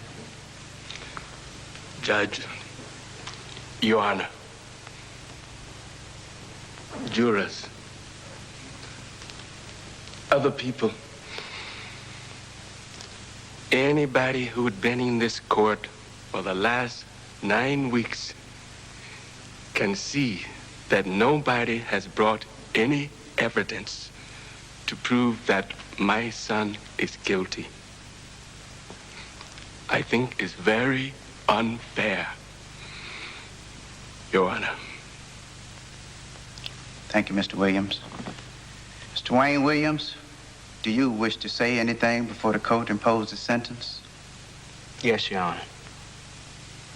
I maintained all along through this trial my innocence. And I will say so again today. I don't have any malice against any of the people on the jury, the court, the prosecutors, or anybody. The only thing, Your Honor, is I just hope that the person or persons who had committed these crimes can be brought to justice. And I'm saying I did not do this, Your Honor, and I want it to be known, and that is from my heart. I, more than anyone, want to see this terror ended, but I did not do it, Your Honor. Thank you. The court hereby sentences the defendant, Mr. Wayne Bertram Williams, to the custody of the State Board of Corrections, where he is to serve 2 life sentences, and they are to run consecutively. Court's adjourned.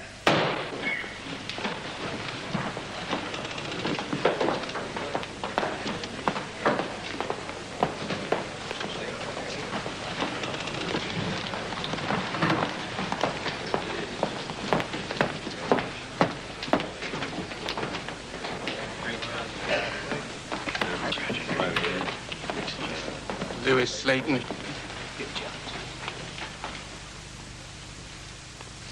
You know my son is innocent. You know it. You've gone through the evidence. You know that some of them people lied. You did one hell of a railroad job. You know it, and I know it. You dirty bastard. Come on, Homer, let's go. It's unjust. It's all right, come on, we're in the field. And I'll tell it anywhere in the world. One question, please. Well, this is the greatest fiber case in courtroom history. We hope that the Williams trial will serve as an indicator to the value of trace evidence. People in laws trying criminal cases will give weight and value to fibers from this day on.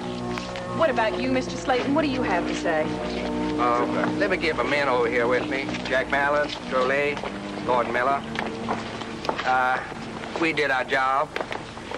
The prosecution, the staff, the defense, the judge. We all did the best we could. That's all I can say right now. Thank you. Thank you.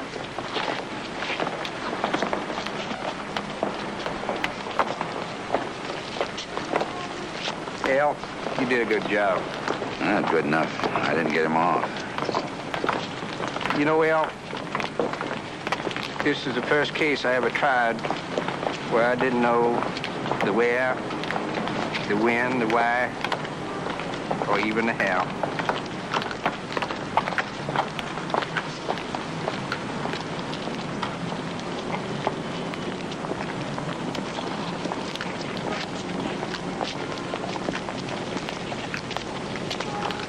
Reverend Attaway, what is your opinion of the verdict?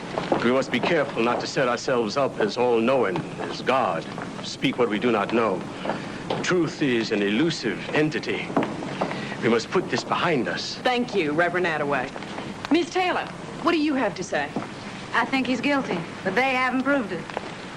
You, sir, could you give us a few words? Do you know what it means not to know? Do you know what it's like to feel that there is no justice in this world? Maybe when we have a trial for my child's murder, we'll find out the truth. Don't say anything to them. Whatever you say, they'll just twist it the way they want it to go. They don't care about us. All they care about is whatever people will pay a quarter for. Wayne Williams wasn't alone on trial in this courthouse today. Atlanta was. The city, too busy to hate, was charged with hating so much it would stand by while its children were being murdered. Let the record show that this city, this beautiful, marvelous city I love, stood trial before the world and was found not guilty. The important thing is that we came through this whole trying thing as a community together. I have called you in this morning to announce the disbanding of the task force. But there are still 21 cases for which no one has been officially charged. With the conviction of Wayne Williams, they have been cleared. Are you planning to indict Mr. Williams for the deaths of the other people on the task force list, Mr. Slayton? We have cases here that we do not have enough evidence to convict, but we have sufficient evidence to mark them closed. I don't quite follow that, Mr. Slayton. What I'm saying is, there's no point in putting the city through the expense and pain of another trial. Our children's lives ain't worth a trial. Is that what they saying? It's only been 48 hours since the verdict was in, and already they've closed the books on all our murdered children. Always before, I was looking for some kind of justice. But justice is not in their hearts to give. Does this mean that the real person that killed our children can now go free? And we can't do a damn thing about it? This town has buried us along with our children. They're dead and buried, and we dead and buried, and we ain't supposed to be heard from again. There ain't no way we gonna sit still and let our children's murders go unsolved, you hear me? We're gonna protest. And we're going to get justice from somewhere. If we don't get it from Georgia.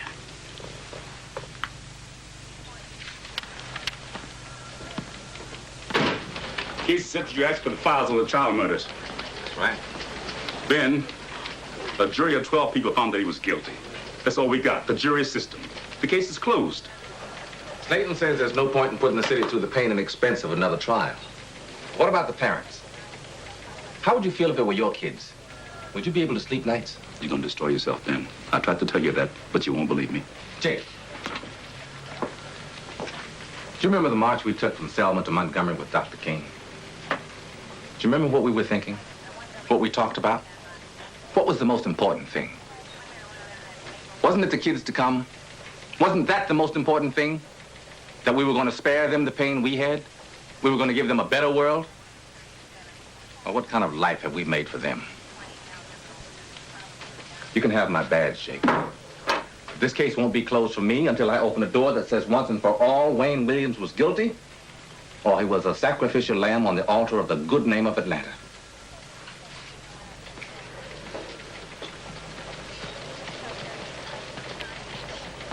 Go on, make your investigation. I don't know anything about it.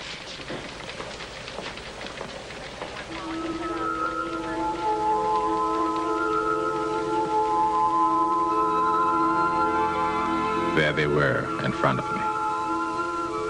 The faces I had seen in those snapshots before they were found dead. The faces of all those children whose murders aren't worth a trial.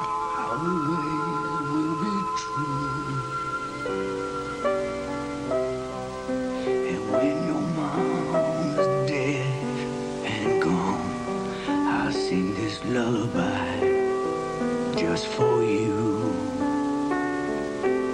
In February of 1982, Wayne Williams was convicted for the murders of Jimmy Ray Payne and Nathaniel Cater. In December of 1983, the Georgia Supreme Court denied the appeal for a new trial. In March of 1982, the task force investigating the deaths of 28 children and the disappearance of one other was officially disbanded. To date, these cases remain unsolved.